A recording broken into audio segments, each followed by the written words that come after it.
পানির বরজে কি করে নীলু? মৃত্যুর পরও কি মানুষ ফিরে আসে? নীলুর যে পৃথিবী, সেখান থেকে কি ফিরে আসা যায়? এত রাতে এই পথে সে কার অপেক্ষায়? পড়তে শুরু করলাম সিনথিয়ার ডায়েরি। হোটেলের রুমে পর্দার আড়ালে দাঁড়িয়ে আছে কেউ। পানির বরজ থেকে শহরের ঝলমলে রাস্তায়, গলির রিকশায় ঘুরে বেড়াচ্ছে ছায়া মানুষেরা। তাদের কেউ কেউ আমাদের অজান্তেই হয়ে ওঠে মৃত্যুদূত। Welcome back. আপনাদের সবাইকে স্বাগত জানাচ্ছি আমি রাসেল। আশা করছি আপনারা সবাই ভালো আছেন, ভালোর দলে আছেন। আমিও ভালো আছি আর ভালোর দলে আছি। নতুন একটা ঘটনায় যাব, যেভাবে লেখা আছে আমি সেভাবেই পড়ে শোনাচ্ছি। প্রিয় রাসেল ভাই, আদাব। সত্যি বলতে আমি আপনাদের নিয়মিত শোনার সময় পাই না। 2012 সাল যখন নিজের ফোন ছিল না, তখন থেকেই ট্রাই করতাম কোনোভাবে ফোন ম্যানেজ করে ভূত এফএম শুনব। এখন আমি চাকরি প্রার্থী, তাই পড়াশোনার ফাঁকে ফাঁকে চেষ্টা করি ভূত.com-এর সাথে থাকার। আশা করি আপনি এবং এই প্রোগ্রামের সাথে যুক্ত সকলে ভালো আছেন। আমার নাম প্রকাশ করছি না। আমি বর্তমানে পুরান ঢাকাতে বসবাস করছি। আজ যে ঘটনার কথা বলবো সেটা আমার বাবার সাথে আজ থেকে প্রায় 28 থেকে 30 বছর আগে ঘটে যাওয়া ঘটনা। ভালো লাগলে পড়ে শোনাবেন। সময় নষ্ট না করে আমি সরাসরি ঘটনায় যাই। বাবার ভাষায় বলছি। আমার নাম রতন, ছদ্মনাম। বাড়ি যশোরের প্রত্যন্ত এক গ্রামে। ঘটনা যখন ঘটে আমি শহরের এক পলিটেকনিক্যালে পড়তাম আর ছুটিতে বাড়ি যেতাম। একবার গ্রামে একটা সংকট দেখা দিল। আমাদের চিঠি দেয়া হলো যে এই গ্রামে ডাকাত আসবে। যারা জানেন না তাদের সুবিধার্থে বলি, অনেক আগে আমাদের দিকে এই প্রচলন ছিল যে ডাকাত বা ঘরে ঘরে চোরের আনাগোনা হলে তারা আগেই চিঠি দিত। এটা এক ধরনের ওপেন চ্যালেঞ্জও বলা যায়, যেখানে প্রশাসন নিশ্চুপ থাকত। এই পরিস্থিতিতে সাধারণত গ্রামবাসীরা সবাই মিলে একটা সমাধান বের করত। আমাদের গ্রামেও সেটাই হলো। সমাধান স্বরূপ বলা হলো, যত যুবক ছেলে আছে তারা প্রতি রাতে ছোট ছোট দল বেঁধে লাঠি, রামদা আরো যা যা অস্ত্র আছে সবকিছু নিয়ে টহল বা পাহারা দেবে। আমি যেহেতু শহরে থাকি, তাই আমি শুধু ছুটির দিনে বাড়ি যেয়ে পাহারা দিতাম। তো যেদিনের কথা বলছি, সেইবার আমি বাড়িতে এসেছি একটু লেটে, মানে প্রায় 15 দিন পর। এসে তো আমি অনেক এক্সাইটেড। রাতের খাবার খেয়েই আমার বাবার রেখে যাওয়া লোহার রড, একটা রামদা এবং নিজের কাস্টমাইজড একটা পাওয়ারফুল টর্চ লাইট নিয়ে বেরিয়ে পড়লাম।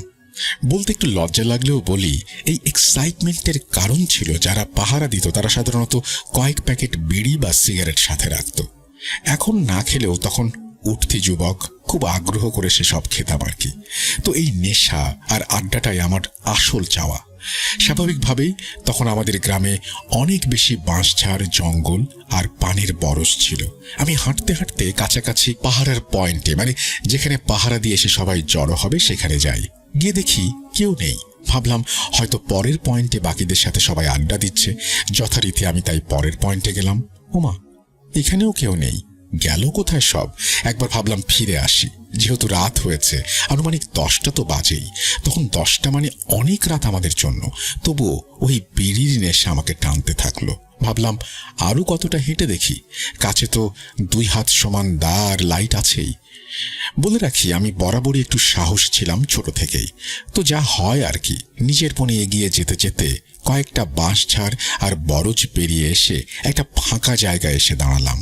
কিন্তু এখনো কারো দেখা নেই। এবার আমার একটু গা ছমছম করে উঠল। আমার ডান সাইডে একটু দূরে যে বরজ, সেটা একটা জমি অপেক্ষায় 1 মিটার নিচু জমিতে। এই জমির বাউন্ডারিতে একটা বড় গাছ আছে, যার ডালপালা উভয় দিকেই বর্ধিত। তো এই বরজের যারা মালিক, তারা তখন আমাদের গ্রামের এক ঘরে করে দেয়া পরিবার ছিল। মানে তাদের কোনো কার্যক্রম গ্রামের নিয়মের বাইরে যাওয়ার কারণে গ্রামের কেউ তাদের সাথে মিশত না। এটা আমি ছোটবেলা থেকেই দেখে আসছি। তাদের পরিবারে আমার চেয়ে একটু বড় 2 ভাই আছে, রূপু আর নীলু, যাদের চিনি কিন্তু কথা বলি না আর কি। তো এদিক ওদিক কাউকে না দেখে ওই এক ঘরে করে দেয়া পরিবারের বরজের দিকে লাইট ধরি। দেখি 2 ভাইয়ের ছোট ভাই নীলু সেই গাছের নিচে বসে আছে। বুঝলাম সে বরজ পাহারা দিচ্ছে। তো তার গায়ে সাধারণ কাপড় আর গলায় লাল রঙের গামছা। আমার দিকে পিঠ দিয়ে বসে আছে, মাথাটা নিচের দিকে ঝুঁকিয়ে কিছু একটা করছে। আমার লাইটের আলো পড়ায় সে সেই গাছের গোড়া থেকে লাফ দিয়ে নিজের জমিতে চলে গেল। জমিটা বেশ নিচু হওয়ায় তাকে আর দেখতে পেলাম না। যাই হোক, তাকে দেখে একটু সাহস পেলাম। কথা বলি না বলি, পরিচিত কেউ তো। এবার আর আমার সেখানে একা দাঁড়াতে ইচ্ছে করল না। আমি পেছন ফিরে আসতে থাকলাম। ফাঁকা জায়গা পেরিয়ে একটা বরজের ডান সাইডের রাস্তা দিয়ে হাঁটছি। হঠাৎ শব্দ শুনলাম।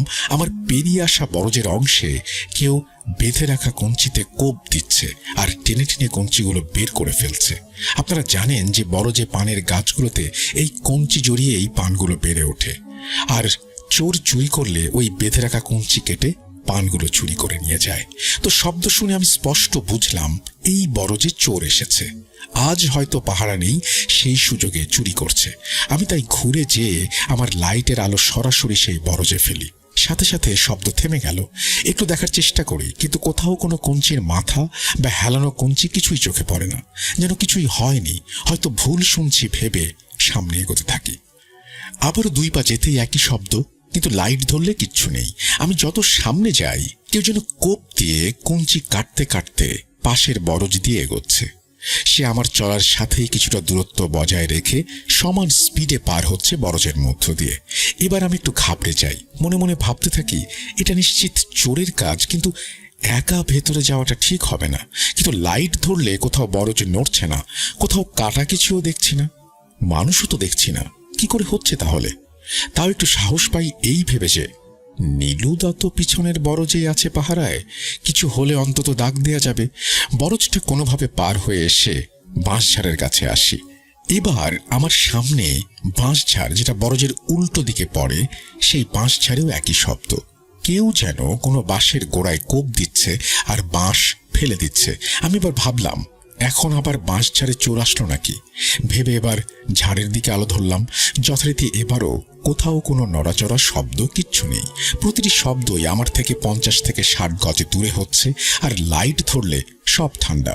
ভাবলাম যে যেই চোর বরজে ছিল তার পক্ষে এত দ্রুত আমাকে টপকে লাইটের সামনে না এসে রাস্তা পার হয়ে এতটা সামনে যাওয়া সম্ভব নয়। তাহলে এক হতে পারে যারা এসেছে তারা গ্রুপে এসেছে, নইলে এই নইলেতে এসে থমকে গেলাম।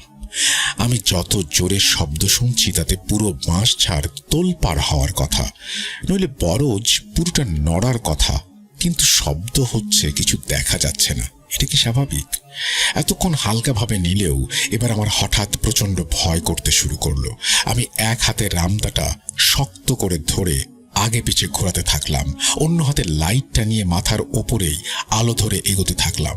মনে মনে ভাবছি, আলো পড়লে যদি না দেখা দেয় তবে আলো আমার মাথার ওপরেই থাকবে, আর অন্য হাতে লোহা তো আছেই। মানুষ হলে 2 হাত লম্বা রামদা দেখলে অন্তত সহসা আক্রমণ করবে না। আমি জোর পায়ে হাঁটতে হাঁটতে বাঁশঝাড় পেরিয়ে কাশবনের মাঠে এসে পড়ি।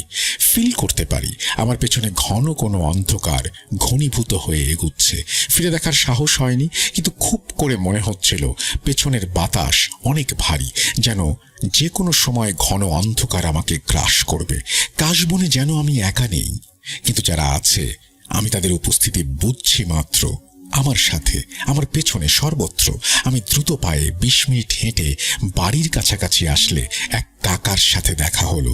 এতক্ষণ পরে একটু দম নেবার সময় পেলাম। কাকা জানতে চাইল আমি হাঁপাচ্ছি কেন, কোথায় ছিলাম। পাহারা দিতে বের হয়েছি শুনে সে বলে, আজ নাকি কোনো পাহারাই নেই, পাশের গ্রামে যাত্রা হচ্ছে, সবাই সেখানে। যেহেতু আমি আজই এসেছি তাই আমি এটা জানতাম না। তো কাকা বলে, তুমি একা একা কতটা গিয়েছিলে এত রাতে? উত্তরে বললাম, ওই রূপু নীলুদের বড় অবধি। নীলুদা একাই বসেছিল বড় গাছটার নিচে, সে চলে গেলে আমিও চলে এসেছি। কি বলছো কি? নীলু বসেছিল? কিভাবে? সে তো বরজের পাশের ওই বড় গাছটাতেই 1 সপ্তাহ আগে গলায় দড়ি দিয়ে মারা গেছে। দড়ি ঠিক না, ওর যে ওই লাল গামছাটা আছে, ওই সেটা দিয়েই ফাঁস দিয়েছিল। আমি থমকে যাই। এক ঘরে করা পরিবার, তাই নীলুদার মৃত্যু নিয়ে কারও কোনো মাথা ব্যথা নেই, যার জন্য আমাকেও কেউ জানায়নি। তাহলে তাহলে সে কে ছিল? ছোট থেকে দেখে আসা নীলুদাকে তো ভুল দেখার সম্ভাবনা নেই। অতঃপর সেই কাকা আমাকে সাথে করে বাড়ি নিয়ে আসেন। পরের দিনই আমি আবার শহরে চলে যাই। এটাই ছিল আমার বাবার জীবনে ঘটে যাওয়া সত্য ঘটনা। আমি মিনিমাম 10 বার এই ঘটনা শুনেছি, আর প্রতিবারই সেই রাতের অন্ধকারে নিজেকে একা একা কল্পনা করে শিহরিত হয়েছি। আপনাদের কতটা ভয় লাগবে জানি না, আমি গুছিয়ে লিখতেও পারি না। আসলে যা সত্য, বিশ্বাস করলেও সত্য, না করলেও সত্য। আর অনেক ঘটনা আছে, যদি আপনাদের এটা ভালো লাগে আমি লিখে পাঠাবো। ধন্যবাদ ঘটনাটি পড়ে শোনানোর জন্য। আমার নাম্বার দিয়ে রাখছি, যদি ঘটনাটি সিলেক্টেড হয় মেসেজ দিয়ে রাখবেন। আমার জন্য সকলে দোয়া করবেন। আদাব। এই বলেই তিনি তার নাম, ঠিকানা সবকিছুই দিয়েছেন। আপনাকে অসংখ্য ধন্যবাদ আমাদের সাথে ঘটনাটি শেয়ার করার জন্য। আপনি চমৎকার লিখেছেন। আপনার পাঠানো এই ঘটনাটি পড়ার সময় আমিও সত্যি হারিয়ে গিয়েছিলাম সেই পানের বরজে, বাঁশঝাড়ের আশেপাশে। আর একটা কথা খুব ভালো লাগলো, আপনি বলছেন যে যা সত্য বিশ্বাস করলেও সত্য, না করলেও সত্য। চমৎকার বলেছেন, এভাবে আসলে ভেবে দেখিনি কখনো। Thank you so much. আপনার পরবর্তী ঘটনার অপেক্ষায় থাকলাম। আপনাকে অসংখ্য ধন্যবাদ আমাদেরকে এই চমৎকার ঘটনাটি পাঠানোর জন্য। আশা করছি ভবিষ্যতেও পাঠাবেন। যারা শুনছিলেন তাদেরকেও ধন্যবাদ। এবং যদি এই ঘটনাটি ভালো লাগে তাহলে আমাদের ইউটিউব চ্যানেলটি আপনারা শেয়ার করবেন আপনাদের কাছের মানুষের সঙ্গে, বন্ধুদের সঙ্গে, এবং আমাদেরকে ইমেল করতে ভুলবেন না যদি ঘটনা পাঠাতে চান। আমাদের ইমেল অ্যাড্রেস russell.booth.com@gmail.com। আপনার নাম, ঠিকানা এবং ফোন নাম্বার সহ আপনার জীবনে ঘটে যাওয়া বা আপনার জানা সেরা ঘটনা লিখে পাঠিয়ে দিন আমাদের কাছে। ঘটনার শুরুতে অবশ্যই উল্লেখ করুন ঘটনাটি আপনি স্টুডিওতে এসে শেয়ার করতে চান, নাকি আপনি চান আপনার ঘটনা আমরা পড়ে শোনাই। যারা দেশের বাইরে রয়েছেন তারা সরাসরি অডিও ক্লিপ পাঠাতে পারেন বা লিখেও পাঠাতে পারেন ঘটনা। আর আমাদের ইউটিউব চ্যানেলটি সাবস্ক্রাইব করুন এবং অবশ্যই বেল আইকনটি ক্লিক করতে ভুলবেন না, to get all the notifications. আমরা চলে যাব আমাদের পরবর্তী ঘটনায়। Welcome back. আশা করছি আপনারা সবাই ভালো আছেন, ভালোর তলে আছেন। আমিও ভালো আছি আর ভালোর তলে আছি। নতুন একটা ঘটনায় যাব এবং এই ঘটনাটি যিনি পাঠিয়েছেন, ঘটনার শুরুতেই লিখেছেন 333 নাম্বার রুমের রহস্য। পাঠিয়েছেন খালিদ মাহমুদ। আসসালামু আলাইকুম রাসেল ভাই, আমি জানি আপনি সর্বদা ভালো এবং শুভ শক্তির পক্ষে, আর সেই ইতিবাচক বলয় থেকে কেউ অন্তত একা বা খারাপ থাকতে পারে না। আমি খালিদ সাভার থেকে বলছি। আজ যে অভিজ্ঞতার কথা আপনাদের শোনাবো তার প্রত্যক্ষদর্শী এবং ভুক্তভোগী আমি নিজেই। ঘটনাটি স্টুডিওতে এসে বলা এই মুহূর্তে কঠিন, পড়ে শোনানোর জন্য অনুরোধ রইল। মূল কাহিনীতে যাওয়ার আগে প্রিয় শ্রোতা এবং রাসেল ভাইয়ের কাছে একটা বিনীত অনুরোধ। আমি খুব গুছিয়ে লিখতে জানি না, তাই আমার ভাষাগত ভুল ত্রুটিগুলো ক্ষমা সুন্দর দৃষ্টিতে দেখবেন। নিজের ভেতরে চেপে রাখা এই ঘটনাটি আজ প্রথমবার প্রকাশের সাহস করছি।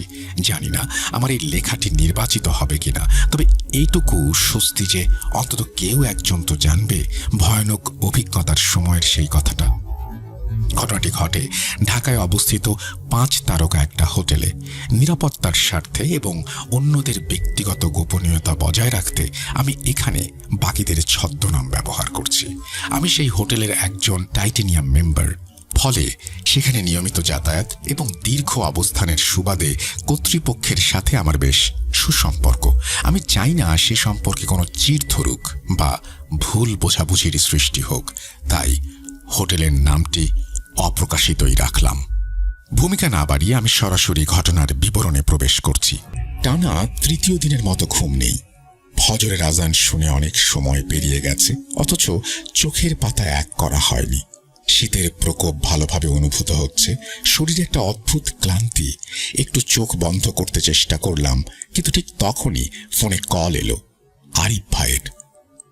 বাইরে যাওয়ার ডাক পড়ল। ফ্রেশ হয়ে নাস্তা সেরে তাড়াহুড়ো করে চলে গেলাম ঢাকার একটি 5 তারকা হোটেলে, যেখানে আমার রুটিন অনুযায়ী নিয়মিত যাতায়াত। লবিতে বসেই ভাইয়ের সাথে মিটিং শুরু হলো। আমি পুলের কাছে পুল ক্যাফেতে বসে পড়লাম। পানির ঝিলমিল রিফ্লেকশনে সূর্যের আলো খেলে যাচ্ছে। সাদা চামড়ার একজন ভিনদেশি তরুণী সুইমিং করছে, আর অন্য পাশে একজন বাবা তার সন্তানকে সাঁতার শেখাচ্ছেন। শীতের রোদ পুলের পানিতে প্রতিফলিত হচ্ছে, তবে মনের মধ্যে কিছু অদ্ভুত ভাবনা বারবার ঘুরছিল আমার। কয়েকদিন ধরে এলোমেলো স্বপ্ন দেখছি, অদ্ভুত, ভয়ানক। কিছুতেই বুঝতে পারছিলাম না কেন এসব স্বপ্ন আসছে, তবে স্বপ্নগুলো আমাকে ক্লান্ত করে তুলছিল। হঠাৎ খালিদ ভাই, আমার নাম ডেকে এক মুহূর্তের জন্য মনোযোগ ফিরিয়ে নিল ক্যাফের সেবক ছেলেটি। এখানে এলে নিয়মিতই আমার খোঁজ খবর নেয়। কেমন আছেন আপনি? হাসি মুখে জিজ্ঞেস করলো। তার হাসি দেখে মনটা ভালো হয়ে গেল। কিছু সময় তার সাথে গল্প করলাম। তারপর আরিফ ভাই এলে ক্লায়েন্টদের নিয়ে মিটিংয়ে বসলাম। মিটিং শেষ হতে হতে সন্ধ্যা হয়ে এলো। ক্লায়েন্টদের বিদায় দিয়ে আরিফ ভাইয়ের সাথে বসে শেষ পর্যন্ত সিদ্ধান্ত নিলাম আজ রাতে হোটেলেই থাকবো। 333 নম্বর রুম দেয়া হলো আমাকে। রাতের খাবার শেষ করে আরিফ ভাইকে বিদায় দিয়ে রুমে ফিরলাম। শহরের ব্যস্ততা থেকে দূরে কোথাও মনের ভেতরে এক গভীর বিষণ্ণতা দানা বাঁধছিল। গান শুনতে শুনতে কখন যে ক্লান্তিতে চোখ জোড়া লেগে গিয়েছিল টের পাইনি। হঠাৎ গভীর রাতে ঘুমটা ভেঙে গেল। চোখ খুলতেই দেখি পুরো ঘর ঘুটঘুটে অন্ধকার, অথচ আমার স্পষ্ট মনে আছে আমি লাইট নেভাইনি। ভাবলাম হয়তো ঘুমের ঘোরে আমিই বন্ধ করেছি। কিন্তু শীতের রাতে এসি চললেও আমার শরীর ঘামে ভিজে একাকার হয়ে যাচ্ছিল। ঘুরতে তখন রাত 2টার বেশি। অন্ধকারেও আমি খুব স্পষ্টভাবে অনুভব করলাম এই ঘরে আমি একা নই। কেউ একজন অতি সন্নিকটে নিঃশ্বাস ফেলছে। মনের ভুল ভেবে চোখ বন্ধ করে ঘুমানোর চেষ্টা করলাম, কিন্তু সেই অস্তিত্বের উপস্থিতি যেন আরো প্রকট হয়ে উঠল। আমি এবার চোখ খুলে তাকালাম। জানালার পর্দার ফাঁক দিয়ে রাস্তার বিলবোর্ডের হালকা ঝাপসা আলো রুমে আসছিল। আমি না চাইতেই চোখে পড়ে গেল রুমে থাকা টেবিলের শেষ প্রান্তে টেবিল ল্যাম্পের পাশটা। অবিশ্বাস্য। আমি যদি জানতাম সেদিন আমি এমন এক অস্তিত্ব দেখব, কখনোই সেখানে থাকার সাহস দেখাতাম না। সেই অস্পষ্ট আলোয় টেবিলের কোনায় যা দেখলাম তার জন্য আমি প্রস্তুত ছিলাম না। একটি ছোট শিশু সেখানে বসে আছে। অবয়বটা অনেকটা বিদেশি শিশুদের মতো, কিন্তু দৃষ্টি ছিল বিভৎস। মনে হচ্ছিল কেউ একটি নির্জীব পুতুলকে প্রাণ দান করেছে। সে স্থির চোখে আমার দিকে তাকিয়ে আছে। আমি ভয়ে চিৎকার করতে চাইলাম, দোয়া পড়ার চেষ্টা করলাম, কিন্তু মুখ দিয়ে একটি শব্দও বের হচ্ছিল না। মনে হচ্ছিল আমার কণ্ঠনালী কেউ চেপে ধরেছে। আতঙ্কে চোখ বন্ধ করে ফেললাম। কিছুক্ষণ পর যখন আবার তাকালাম, দেখলাম সেখানে কেউ নেই। শরীর কাঁপছিল। দ্রুত ডান দিক থেকে বাম দিকে ফিরে নাইট স্ট্যান্ডের লাইটটি জ্বালাতে গেলাম। ঠিক সেই মুহূর্তে দেখলাম পাশের সাইড টেবিলের ওপর দাঁড়িয়ে আছে এক কুৎসিত অবয়ব, একটি মানুষের ছায়া মাত্র। এবার আমার বুঝতে বাকি রইল না যে খুব অশুভ কিছু আমার সাথে ঘটছে। মনে মনে সৃষ্টিকর্তাকে স্মরণ করতে লাগলাম, দোয়া পড়লাম। এক মুহূর্তের ব্যবধানে সবকিছু স্বাভাবিক হয়ে গেল। প্রচন্ড তৃষ্ণায় এক নিঃশ্বাসে 1 বোতল পানি পান করলাম। প্যারানর্মাল বিষয়গুলো আমার কাছে নতুন নয়, কিন্তু এমন অভিজ্ঞতা আগে কখনো হয়নি। তারপরে সবকিছু ঠিকঠাক লাগছিল না। সবকিছু স্বপ্ন ছিল নাকি বাস্তব ভাবতে ভাবতে শুনলাম বাইরে এক রুম থেকে লন্ড্রিম্যানের আওয়াজ আসছে। পর্দা সরিয়ে দেখলাম বেলা হয়ে গেছে। সূর্যের রশ্মি রুমে ঢুকেছে। ঘটনা এখানেই শেষ হলে পারত। ভেবে নিতাম হয়তো দেখার ভুল বা ডিপ্রেশনের কোনো কিছু কারণে এলোমেলো দেখে ফেলেছি। তবে ঘটনা এখানে শেষ হলো না। ফ্রেশ হয়ে নিলাম। হোটেল থেকে চেক আউট করে কিছু কাজ ছিল, সেগুলো নিয়ে ব্যস্ততায় সারাটা দিন খুব সাধারণভাবেই কাটালাম। সন্ধ্যায় দেখা হলো আরিফ ভাইয়ের সাথে। এই বিষয়টি আমি যখন ভাইয়ের সাথে শেয়ার করলাম, তিনি অনেক সময় নিয়ে আমার দিকে তাকিয়ে থেকে বললেন, 333 নম্বর রুম? হ্যাঁ, 333। বারবার একই প্রশ্ন করল। প্রথমে বিরক্ত হলেও পরে বুঝলাম বিষয়টি স্বাভাবিক নয়। শেষ পর্যন্ত আরিফ ভাইয়ের কাছে শুনলাম আমাদের ছোট এক বোনের সাথেও 333 নম্বর রুমে একই ধরনের ঘটনা ঘটেছে। সাথে সাথে তাকে আসতে বললাম। আরিফ ভাই সিনথিয়াকে ফোন দিয়ে জরুরিভাবে নিয়ে এলেন। যদিও এটি ছদ্মনাম, ঘটনা বলার স্বার্থে এই নামটি ব্যবহার করছি। ঘণ্টাখানেকের ভেতর সিনথিয়া এসে পৌঁছালো। ভাই, আরিফ ভাই যা বলল ফোনে তা কি সত্যি? খুব আগ্রহ এবং আতঙ্কিত চেহারা নিয়ে আমাকে জিজ্ঞেস করলো সিনথিয়া। ও, তোকে অলরেডি বলে দিয়েছে আরিফ? আমি প্রশ্ন করলাম সিনথিয়াকে। এরপর বললাম, হ্যাঁ, ঘটনা সত্য। আরিফের কাছে আমিও শুনলাম তুইও নাকি এই রুমে ছিলি একা। কি ঘটেছিল সেদিন বলতো? সিনথিয়া ফোনটা বের করে আমাকে বলল, ভাইয়া, ঘটনাটি আমি লিখে রেখেছিলাম, আপনাকে পাঠিয়েছি, পড়ে নেবেন। আমি এই ঘটনার মনে করতে চাই না।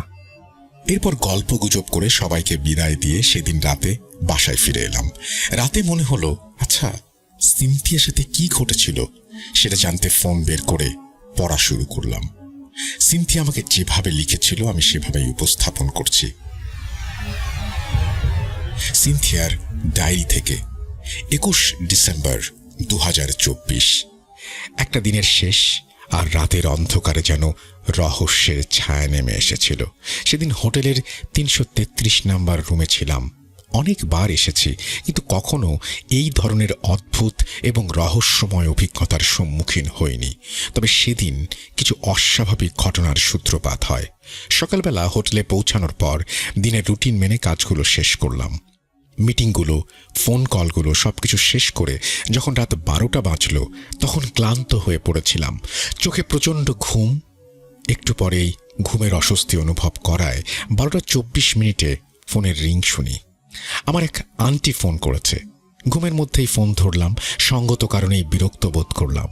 কিছুটা বাধ্য হয়েই কথা বললাম, আর তারপর কলটি কেটে গেল। এবার আর ঘুম আসছিল না। এরপর এদিক সেদিক ফোন করতে লাগলাম। কথা বলতে বলতে 2টার দিকে ঘুম আসলো। আমি যখন ঘুমাই সবসময় রুমের লাইট বন্ধ করে ঘুমাই। অন্ধকার ছাড়া আমার ঘুম আসে না। আমি সোফা থেকে সোজা বিছানায় চলে যাই ঘুমাতে। তবে বেশি সময় আর ঘুমাতে পারলাম না। 3:30টার বেশি হবে রাত। তখন আমার ঘুম ভেঙে গেল। স্পষ্ট শুনছি আমার রুমের ওয়াশরুমে কেউ কাপড় ধুচ্ছে। মনে হচ্ছে কেউ কাপড় কাচ্ছে। থতমত খেয়ে গেলাম। এও কি সম্ভব? তখনও প্যারানর্মাল কিছু হতে পারে মাথায় আসেনি। প্রথমে আমি ভাবলাম যে আমার আশেপাশে হয়তো কোনো রুমে এরকম ঘটনা ঘটছে। তবে শব্দটা স্পষ্ট আমার রুম থেকেই আসছিল। উঠে ওয়াশরুমের দিকে যেতেই শব্দটা ধীরে ধীরে বন্ধ হয়ে গেল। লাইট জ্বালিয়ে দেখলাম ওয়াশরুমের ফ্লোরে কিছুই নেই। এরপর ওয়াশরুম থেকে বের হয়ে লাইট অফ করে বিছানায় গেলাম। ভাবলাম ভুল শুনেছি। শুয়ে একাত ওকাত করছিলাম। এর মধ্যে ডান কাত হয়ে শুলাম। অনুভব করলাম আমার পাশেই কেউ একজন বাঁ কাত হয়ে শুয়ে আছে। আমি প্রথমে আতঙ্কিত হইনি।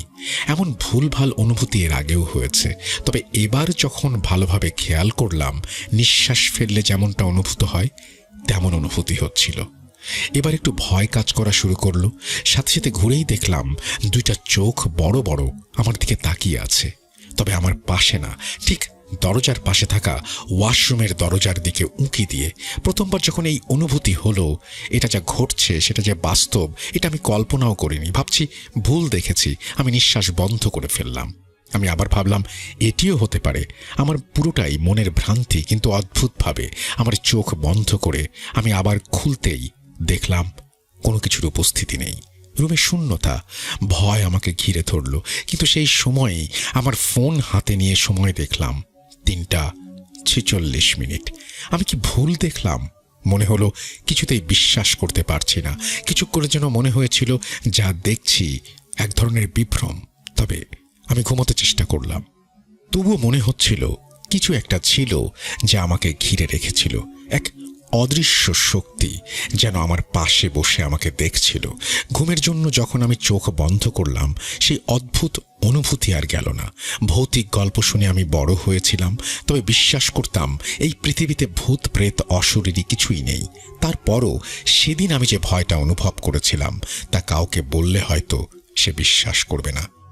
ওইটা হয়তো মনের ভুল ছিল, কিন্তু ওই রুমে যতটুকু সময় ছিলাম সেটা আমাকে এক অন্য দুনিয়ায় নিয়ে গিয়েছিল। লেখা দেখে বুঝলাম আমার আর সিনথিয়ার অভিজ্ঞতা হুবহু মিলে যাওয়ায় আমার সন্দেহ নিশ্চিত বিশ্বাসের রূপ নিয়েছে। মাঝে কয়েকটা দিন চলে গেল, ব্যস্ততা বাড়ল। হোটেলে মাঝে যাওয়া হয়নি অনেকটা সময়। হুট করে একদিন আরিফ ভাইয়ের সাথে হোটেলে একটা মিটিং অ্যাটেন্ড করতে যেতে হয়। মিটিং শেষ করতে করতে রাত প্রায় 11টার বেশি বেজে যায়। এদিকে সকাল 7টার ভেতর ঢাকার আরেকটি জায়গায় যেতে হবে। সবকিছু চিন্তা করে আমি আর আরিফ ভাই চিন্তা করলাম আজকে রাতে হোটেলেই থাকবো। দুজনে রুম বুক দেওয়ার জন্য রিসিপশনের দিকে এগোলাম। পৌঁছে দেখলাম আমাদের পরিচিত একটা লোক সেখানে রিসিপশনে আছেন। এখানকার পুরাতন স্টাফ। রেগুলার যাতায়াতের কারণে তার সাথেও ভালো সম্পর্ক গড়ে উঠেছে। সে রুম বুক দিতে এবং কার্ড রেডি করতে থাকে। এদিকে আরিফ বলে, আপনার সাথে কি আসলেই সেদিন ওই ঘটনাটা ঘটেছে? আমার কেন যেন বিশ্বাস হয় না এই জায়গার মতো একটা স্থানে এরকম ঘটনা ঘটতে পারে। আমি হাসি দিয়ে বলে উঠলাম, তাহলে আপনি একদিন থেকে দেখেন কি হয়, সেই অভিজ্ঞতা অর্জন করেন। আরিফ ভাই বলল, আচ্ছা, এই রিসিপশনের এই লোকটাকে জিজ্ঞেস করি তো, তিনি এরকম কোনো ঘটনা শুনেছেন কিনা। এর মধ্যেই রুমের কার্ড নিয়ে আমাদের দেখিয়ে এগিয়ে আসলো রিসিপশনের লোকটা। আরিফ ভাই জিজ্ঞেস করলেন, আপনাদের এখানে 333 নম্বর রুমে কোনো প্যারানর্মাল ঘটনা ঘটেছে আগে পরে? লোকটা বললেন, না তো স্যার, কোনো সমস্যা হয়েছে স্যার? আরিফ ভাই জবাব দিতে যাবেন, তখন আমি বলে উঠলাম, না, তেমন কিছু না। রিসিপশনের লোকটা এবার আমার দিকে একবার তাকাচ্ছেন, আবার পাশে থাকা তার কার্ডের দিকে তাকাচ্ছেন। আরিফ ভাই কার্ডটা হাতে নিয়ে দেখলেন 333 নম্বর রুমের কার্ড। আমাকেও দেখালেন। দেখার সাথে সাথে বুকের মধ্যে ঝিলিক দিয়ে উঠল। আরিফ ভাই কিছুটা চ্যালেঞ্জের সুরেই বললেন, চলেন তো আজ দেখি কি হয়। আমি মাথা নেড়ে সায় দিলাম। কথা বলার মতো শক্তি পাচ্ছিলাম না, কি বলবো সেটাও বুঝে উঠতে পারছিলাম না। আরিফের সাথে লিফটে উঠে সেকেন্ড ফ্লোরে গিয়ে রুমে প্রবেশ করলাম। কার্ড পাঞ্চ করতেই দরজা খুলে গেল। ভেতরে লাইট জ্বালালাম। রুমে ঢোকার পর থেকেই আমার শরীর ভারী হতে শুরু করলো। আমি সোফায় বসে হঠাৎ মনের অজান্তেই বলে উঠলাম, রুমে কেউ থেকে থাকলে আমাদের জানান, আমরা আপনার ক্ষতি করতে আসিনি। কেন এই কথাটা বললাম আমি নিজেও জানি না। কথাটা শেষ হওয়া মাত্রই ধপ করে রুমের লাইট নিভে গেল। ফোনের আলোতে দেখলাম আরিফ ভাই ভয়ে কুঁকড়ে আমার পাশে এসে দাঁড়িয়েছেন। 1 মিনিট পর লাইট ফিরে আসতে আমি বললাম, আপনারা কি চান আমরা চলে যাই? মুহূর্তের মধ্যে ড্রেসিং টেবিলের ওপরে রাখা পানির বোতলটি ছিটকে গিয়ে সাইড টেবিলে পড়ল এবং আবার লাইট বন্ধ হয়ে গেল। আমরা আর এক মুহূর্ত দেরি না করে করিডোরে বেরিয়ে এলাম। দেখলাম করিডোরের সব লাইট জ্বলছে, শুধু আমাদের রুমটি অন্ধকারে ডুবে আছে। রুম সার্ভিসের এক কর্মীকে ডেকে লাইট চেক করালাম, কিন্তু সে কোনো ত্রুটি খুঁজে পেল না। আমরা কথা না বাড়িয়ে নিচে ফিরে যাই। আমাদের যিনি রুমটা বুক করে দিয়েছিলেন তাকে পুরো ঘটনা খুলে বলতেই অবাক হয়ে আমাদের দিকে তাকিয়ে থাকেন। এরপর বলেন, এই রুমটায় তেমন কোনো গেস্ট হয় না। বেশিরভাগ সময় নাইজেরিয়ার একটা গেস্ট এসে অনেক দিন করে থাকে, তার জন্য বেশিরভাগ সময় রুমটা বুকড থাকে। আপনাদের রুমটা পাল্টে দিচ্ছি স্যার, আর আমি বিষয়টা নিয়ে কথা বলবো। সেদিন রাতে সেখানে আমরা থাকি না, বাসায় ফিরে আসি। পরে হোটেলটিতে থাকা স্টাফদের কাছে শুনি এই ধরনের ঝামেলা মাঝে মধ্যেই হয়। তারাও অনেক কিছু দেখে, তাদের কাছ থেকেও অনেক কিছু শুনি। আজ আর লম্বা করব না, অন্য একদিন সকল ঘটনা পাঠাবো। কিন্তু সেই রুম নাম্বার 333-এ অদৃশ্য কিছু ছিল। আমরা কি ভুল বুঝেছিলাম, নাকি পৃথিবীর কাছে কিছু রহস্য এমনও আছে যা উন্মোচিত হবে না? এখনো সেই রাতের স্মৃতি ফিরে আসলে মনে হয় সেটা কেবল আমার এক ভয়ের কল্পনা ছিল না, এটা ছিল সেই অদৃশ্য উপস্থিতি। কাউকে বললে কখনো বিশ্বাস করবে কিনা সেটা নিয়েও চিন্তা হয়। অভিজ্ঞতার 1 বছর পর এই ঘটনাটি আপনাকে পাঠালাম। জানি না সেই রুমের রহস্য কোনোদিন উন্মোচিত হবে কিনা, তবে সেই রাতের স্মৃতি আজও আমাকে শিহরিত করে। ভূত.com-এর জন্য অনেক শুভকামনা রইল। পরের বার অন্য কোনো অভিজ্ঞতার কথা লিখব। আসসালামু আলাইকুম, Khaled Mahmud. Thank you so much Khalid, আপনি ঘটনাটি পাঠিয়েছেন, আপনাকে অসংখ্য ধন্যবাদ। এবং আপনি বলছিলেন যে আপনি ভালো লিখতে পারেন না, কিন্তু আপনার লেখা পড়ে কিন্তু ভালোই লাগলো। আশা করছি ভবিষ্যতেও আপনি লিখবেন, আমাদেরকে ঘটনা পাঠাবেন। আমরা চলে যাব আমাদের পরবর্তী ঘটনায়। সবাইকে স্বাগত জানাচ্ছি, আমি রাসেল। আশা করছি আপনারা সবাই ভালো আছেন, ভালোর দলে আছেন। আমিও ভালো আছি, ভালোর দলে আছি। একটা ঘটনা পেয়েছি সুদূর মালদ্বীপ থেকে। চলুন কথা না বাড়িয়ে শুরু করা যাক। আসসালামু আলাইকুম ভাই, কেমন আছেন জানতে চাইলাম না? আশা করি আপনি ভালোর দলে। আলহামদুলিল্লাহ, আমিও ভালোর দলে। আজকে আমি যে ঘটনাটি শেয়ার করতে যাচ্ছি, এই ঘটনাটি আমার সাথে ঘটা নয়, আমার পরিচিত এক ভাইয়ের কাছ থেকে শোনা। আমি আর কথা না বাড়িয়ে আমার ঘটনায় যাচ্ছি। আমি ইয়াকুব ফকির, 5 রুখি 2500 নারায়ণগঞ্জ, বাংলাদেশ। বর্তমান লোকেশন মালদ্বীপ। আমি প্রায় প্রতি রাতেই ভূত.com-এর এপিসোড শুনতে শুনতে ঘুমিয়ে পড়ি। মুহিব ভাই আমার রুমমেট, তিনি আমাকে জিজ্ঞাসা করেন কি শুনছি। ভূত.com শুনি, মানে ভৌতিক ঘটনা শুনি, তাকে জানাই। আমার মুখ থেকে ভূতের কথা শুনে মুহিব ভাইয়ের মুখটা কেমন যেন ফ্যাকাশে হয়ে যায়। আমি কিছুটা আগ্রহী হয়ে জিজ্ঞাসা করি, আচ্ছা মুহিব ভাই, আপনার কাছে কোনো ভৌতিক ঘটনা আছে? আপনার সাথে কি ঘটেছে কিছু? তখন তিনি আমাকে যে ঘটনাটি বলেন, মুহিব ভাইয়ের বাসা কলকাতার কোনো একটি গ্রামে। তিনি আমাকে গ্রামের ভাষায় ঘটনাটি বলেছেন, তাই আমিও তার মতো করে লেখার চেষ্টা করছি। ভুল ত্রুটি ক্ষমা সুন্দর দৃষ্টিতে দেখবেন। বলছেন মুহিব ভাই, দিনটি ছিল বৃহস্পতিবার। সেদিন আমার বন্ধু তুহিনের জন্মদিন। জন্মদিনের পার্টিটি হয় রয়্যাল ক্লাবে। তো পার্টি শেষ হতে হতে রাত 12টা বেজে যায়। পার্টিটা হয়েছিল চক্রায়, তাই পার্টি শেষ করে আমার বাড়ির উদ্দেশ্যে রওনা দিতে ট্রেন ধরতে হবে। গাড়ি দিয়েও যাওয়া যায়, তবে এত রাতে গাড়ি দিয়ে যেতে হলে ভাড়া অনেক বেশি পড়বে বলে ভাবলাম ট্রেনে করে চলে যাই। আমি 12:15 ট্রেনে চড়ে বসি। আমার স্টেশনটা বারহাট্টা। তো 1টার সময় একটি স্টেশনে এসে থামি। আমি কোনো কিছু চিন্তা না করে নেমে পড়ি। স্টেশনে পা রাখলাম, চারপাশে তাকিয়ে দেখলাম, ওহ, আমি একটা ভুল করে ফেলেছি। আমি ভুল করে বারহাট্টা স্টেশনে না নেমে ঠাকুরকোনা স্টেশনে নেমে পড়েছি। ইতিমধ্যে ট্রেন তার গন্তব্যে রওনা দেয়। কি একটা ঝামেলায় পড়লাম। আশেপাশে তেমন কেউ নেই। যারা ট্রেন থেকে নেমেছিল তাদের মধ্যে আমার মতো 2-1 বাদে সবাই তাদের নিজেদের গন্তব্যে চলে গেছে। আমি স্টেশনেই পায়চারি করতে লাগলাম। ভীষণ বিরক্তিকর একটা অবস্থা। একে তো ভুল স্টেশনে নামলাম, তার উপর আবার রাতও বেশ হয়েছে। আশেপাশে গাড়ি পাওয়া যায় কিনা সন্দেহ।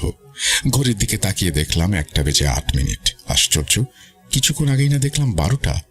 এত তাড়াতাড়ি 1টা বেজে গেল কি করে? বেশ অবাকই হলাম বটে। তবে ব্যাপারটা নিয়ে আর মাথা না ঘামিয়ে সামনের দিকে হাঁটা শুরু করলাম। এত রাতে কে আমার জন্য গাড়ি নিয়ে দাঁড়িয়ে থাকবে, এই চিন্তা করতে করতে আস্তে আস্তে হেঁটে হেঁটে গাড়ির খোঁজ করতে লাগলাম। ফোনটাও বন্ধ। বাড়িতে যে একটা ফোন করব তারও কোনো উপায় নেই। হঠাৎ দূর কুয়াশার মধ্যে একটা রিক্সা দেখতে পেলাম। কিছু দূর এগিয়ে যেতেই দেখি একজন বয়স্ক লোক গায়ে সাদা রঙের চাদর পরিহিত অবস্থায় রিক্সা নিয়ে দাঁড়িয়ে আছে। কাছে গিয়ে জিজ্ঞেস করলাম, চাচা, বারহাট্টা যাবেন? লোকটা কোনো কথা বলল না। ভারী অদ্ভুত লোক তো। জিজ্ঞেস করলাম, যাবেন কি না? কথাই বলছে না। আমি বললাম, কি চাচা, বারহাট্টা যাবেন? হা জামু, তাড়াতাড়ি উঠেন। আজব, যাওয়ার কথা বললাম, এখন তাড়াতাড়ি করার কথা বলছে। যা হোক, মাথা না ঘামিয়ে তাড়াতাড়ি রিক্সায় উঠে পড়লাম। রিক্সা আপন গতিতে চলছে। খেয়াল করলাম রিক্সায় ওঠার পর থেকে লোকটার কোনো সাড়া শব্দ নেই। এক মনে রিক্সা চালাচ্ছে। হঠাৎ রিক্সা দ্রুত গতিতে চালাতে শুরু করলো লোকটা। আমি বিরক্ত হয়ে বললাম, আরে আস্তে চালান চাচা, কি হচ্ছে? অ্যাক্সিডেন্ট হবে তো, তাড়াহুড়ার কিছু নেই। লোকটা আমার কথার কোনো জবাব না দিয়ে একইভাবে চালাতে লাগলো। আমার একটু রাগই হলো। বললাম, কি চাচা, আপনাকে না বললাম আস্তে চালাতে, এত তাড়াহুড়া করছেন কেন? আরে হেনে যে পৌঁছায় দিতে হইব। কোথায়?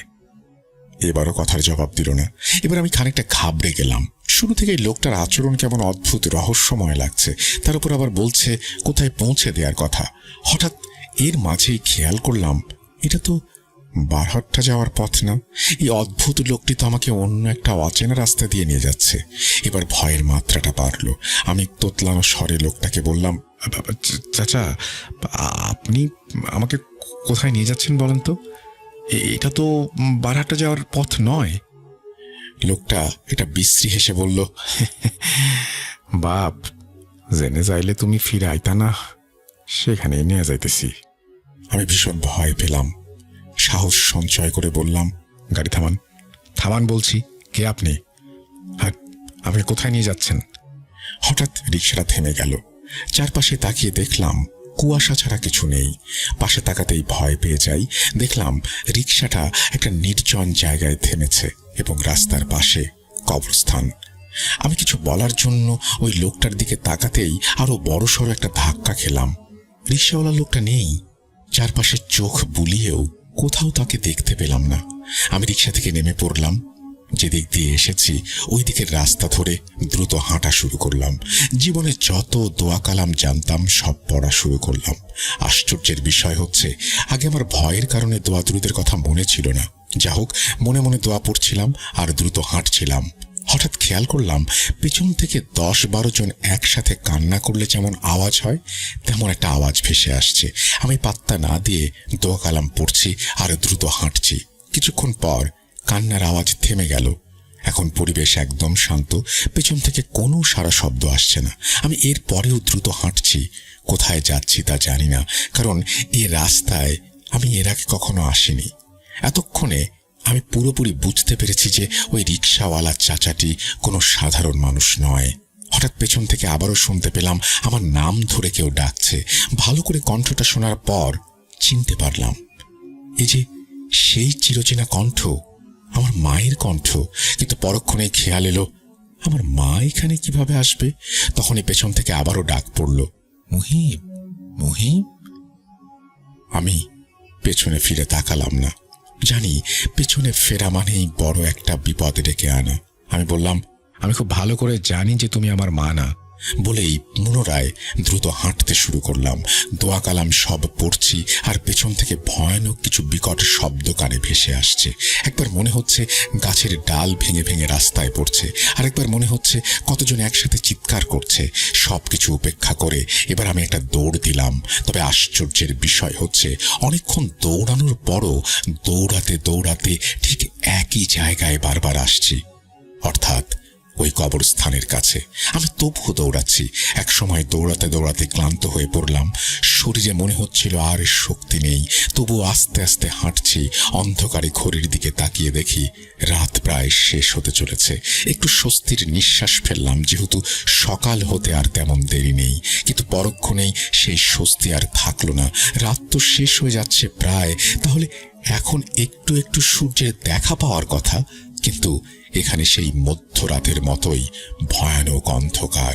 এ কোন জগতে ঢুকে পড়লাম আমি? এখান থেকে বের হওয়ার উপায় কি? এর সাথেই পেছন থেকে আবারও মায়ের কণ্ঠ ভেসে আসলো, দৌড়িয়ে লাভ নাই বাজান, হাস ধরে মরতে হবেই। বলার সাথে সাথে পেছন থেকে আবারও অনেক জনের একত্রে হাসির শব্দ শোনা গেল। আমি আবারও দৌড় শুরু করলাম এবং দোয়া কালাম সব পড়তে লাগলাম। আজ হয় আল্লাহর রহমতে বাঁচবো নয় মরবো। দৌড়ানোর মতো শক্তি আমার আর নেই, তবুও যতটুকু পারছি প্রাণপণে দৌড়ানোর চেষ্টা করছি। হঠাৎ করেই ওই রিকশাওয়ালা আমার সামনে আসে। রিকশাওয়ালা আমার সামনে আসলে আমি তার চেহারাটা স্পষ্ট দেখতে পেলাম। তার চেহারাটা ছিল আগুনে ঝলসে যাওয়ার মতো। তার চোখগুলো কোটর থেকে বেরিয়ে এসেছে, লাল বর্ণ সেই চোখ, দেখতে কুচকুচে কালো, আর কি বিশ্রী সেই হাসি। ছোটবেলা থেকেই আমি বেশ সাহসী, কিন্তু বাজি ধরে বলতে পারি যে কোনো ব্যক্তি এই চেহারা দেখে ভয় পাবে। কি দেখছি, কেনই বা দেখছি, আমি আর নিতে পারছি না। আমি জ্ঞান হারাই। সকালে জ্ঞান ফেরার পর নিজেকে একটি ঘরের বিছানায় আবিষ্কার করলাম। বুঝলাম আমি আমার রুমে। বিছানার পাশে বেশ মানুষের ভিড়। তার মাঝেই মা কাঁদতে কাঁদতে বললেন, সারা রাত কই আসিলি বাজান? তোর আসতে দেরি হবে দেখা বাবা বারহাট্টা স্টেশনে খুঁজতে গেছিল। স্টেশনের একটা লোক কইল বারহাট্টার ট্রেন নাকি অনেক আগে আইসা পড়ছে। তুই আসতাছস না দেখা চিন্তায় পড়ছিলাম। ফোন দিয়ে এই ফোন যায় না। এত রাতে শীতের মধ্যে তোরে কই খুঁজি। এই কারণে তোর বাপ কইল দেহি সকালে কি করণ যায়। সকালে কয়েকজন আইয়া তোরে দিয়া গেছে। তরে নাকি বারহাট্টা গোপালপুর বাজারের একদম শেষ মাথায় ওইখানে পাইছে। কি হয়েছিল বাজান? তারপর আমি সবকিছু খুলে বলি। আমি ভাবছি অন্য কিছু। আমার সবচেয়ে বড় ভুল ছিল বারহাট্টা স্টেশনে না নেমে ঠাকুরকোনা স্টেশনে নামা, তারপর ওই রিকশাওয়ালার রিকশায় ওঠা। রিকশাওয়ালার অদ্ভুত রহস্যময় আচরণ, কবরস্থানের পাশে রিকশা থামানো, ভয়ানক সব আওয়াজ, দৌড়াতে দৌড়াতে বারবার একই জায়গায় ঘুরে ফিরে আসা, সব কেমন গুলিয়ে যাচ্ছে। সবকিছুর মধ্যে একটা কথা মাথায় ধরছে, আচ্ছা ওই রিকশাওয়ালা লোকটা কোথায় উধাও হয়ে গিয়েছিল, আর সে ছিলই বা কে? এর উত্তর আমার জানা নেই। লিসেনাররা যদি জানেন তাহলে অবশ্যই আমাকে জানাবেন। এটা আপনাদের কাছে একটা প্রশ্ন। এই বলে মুহিব ভাই তার ঘটনা শেষ করেছেন।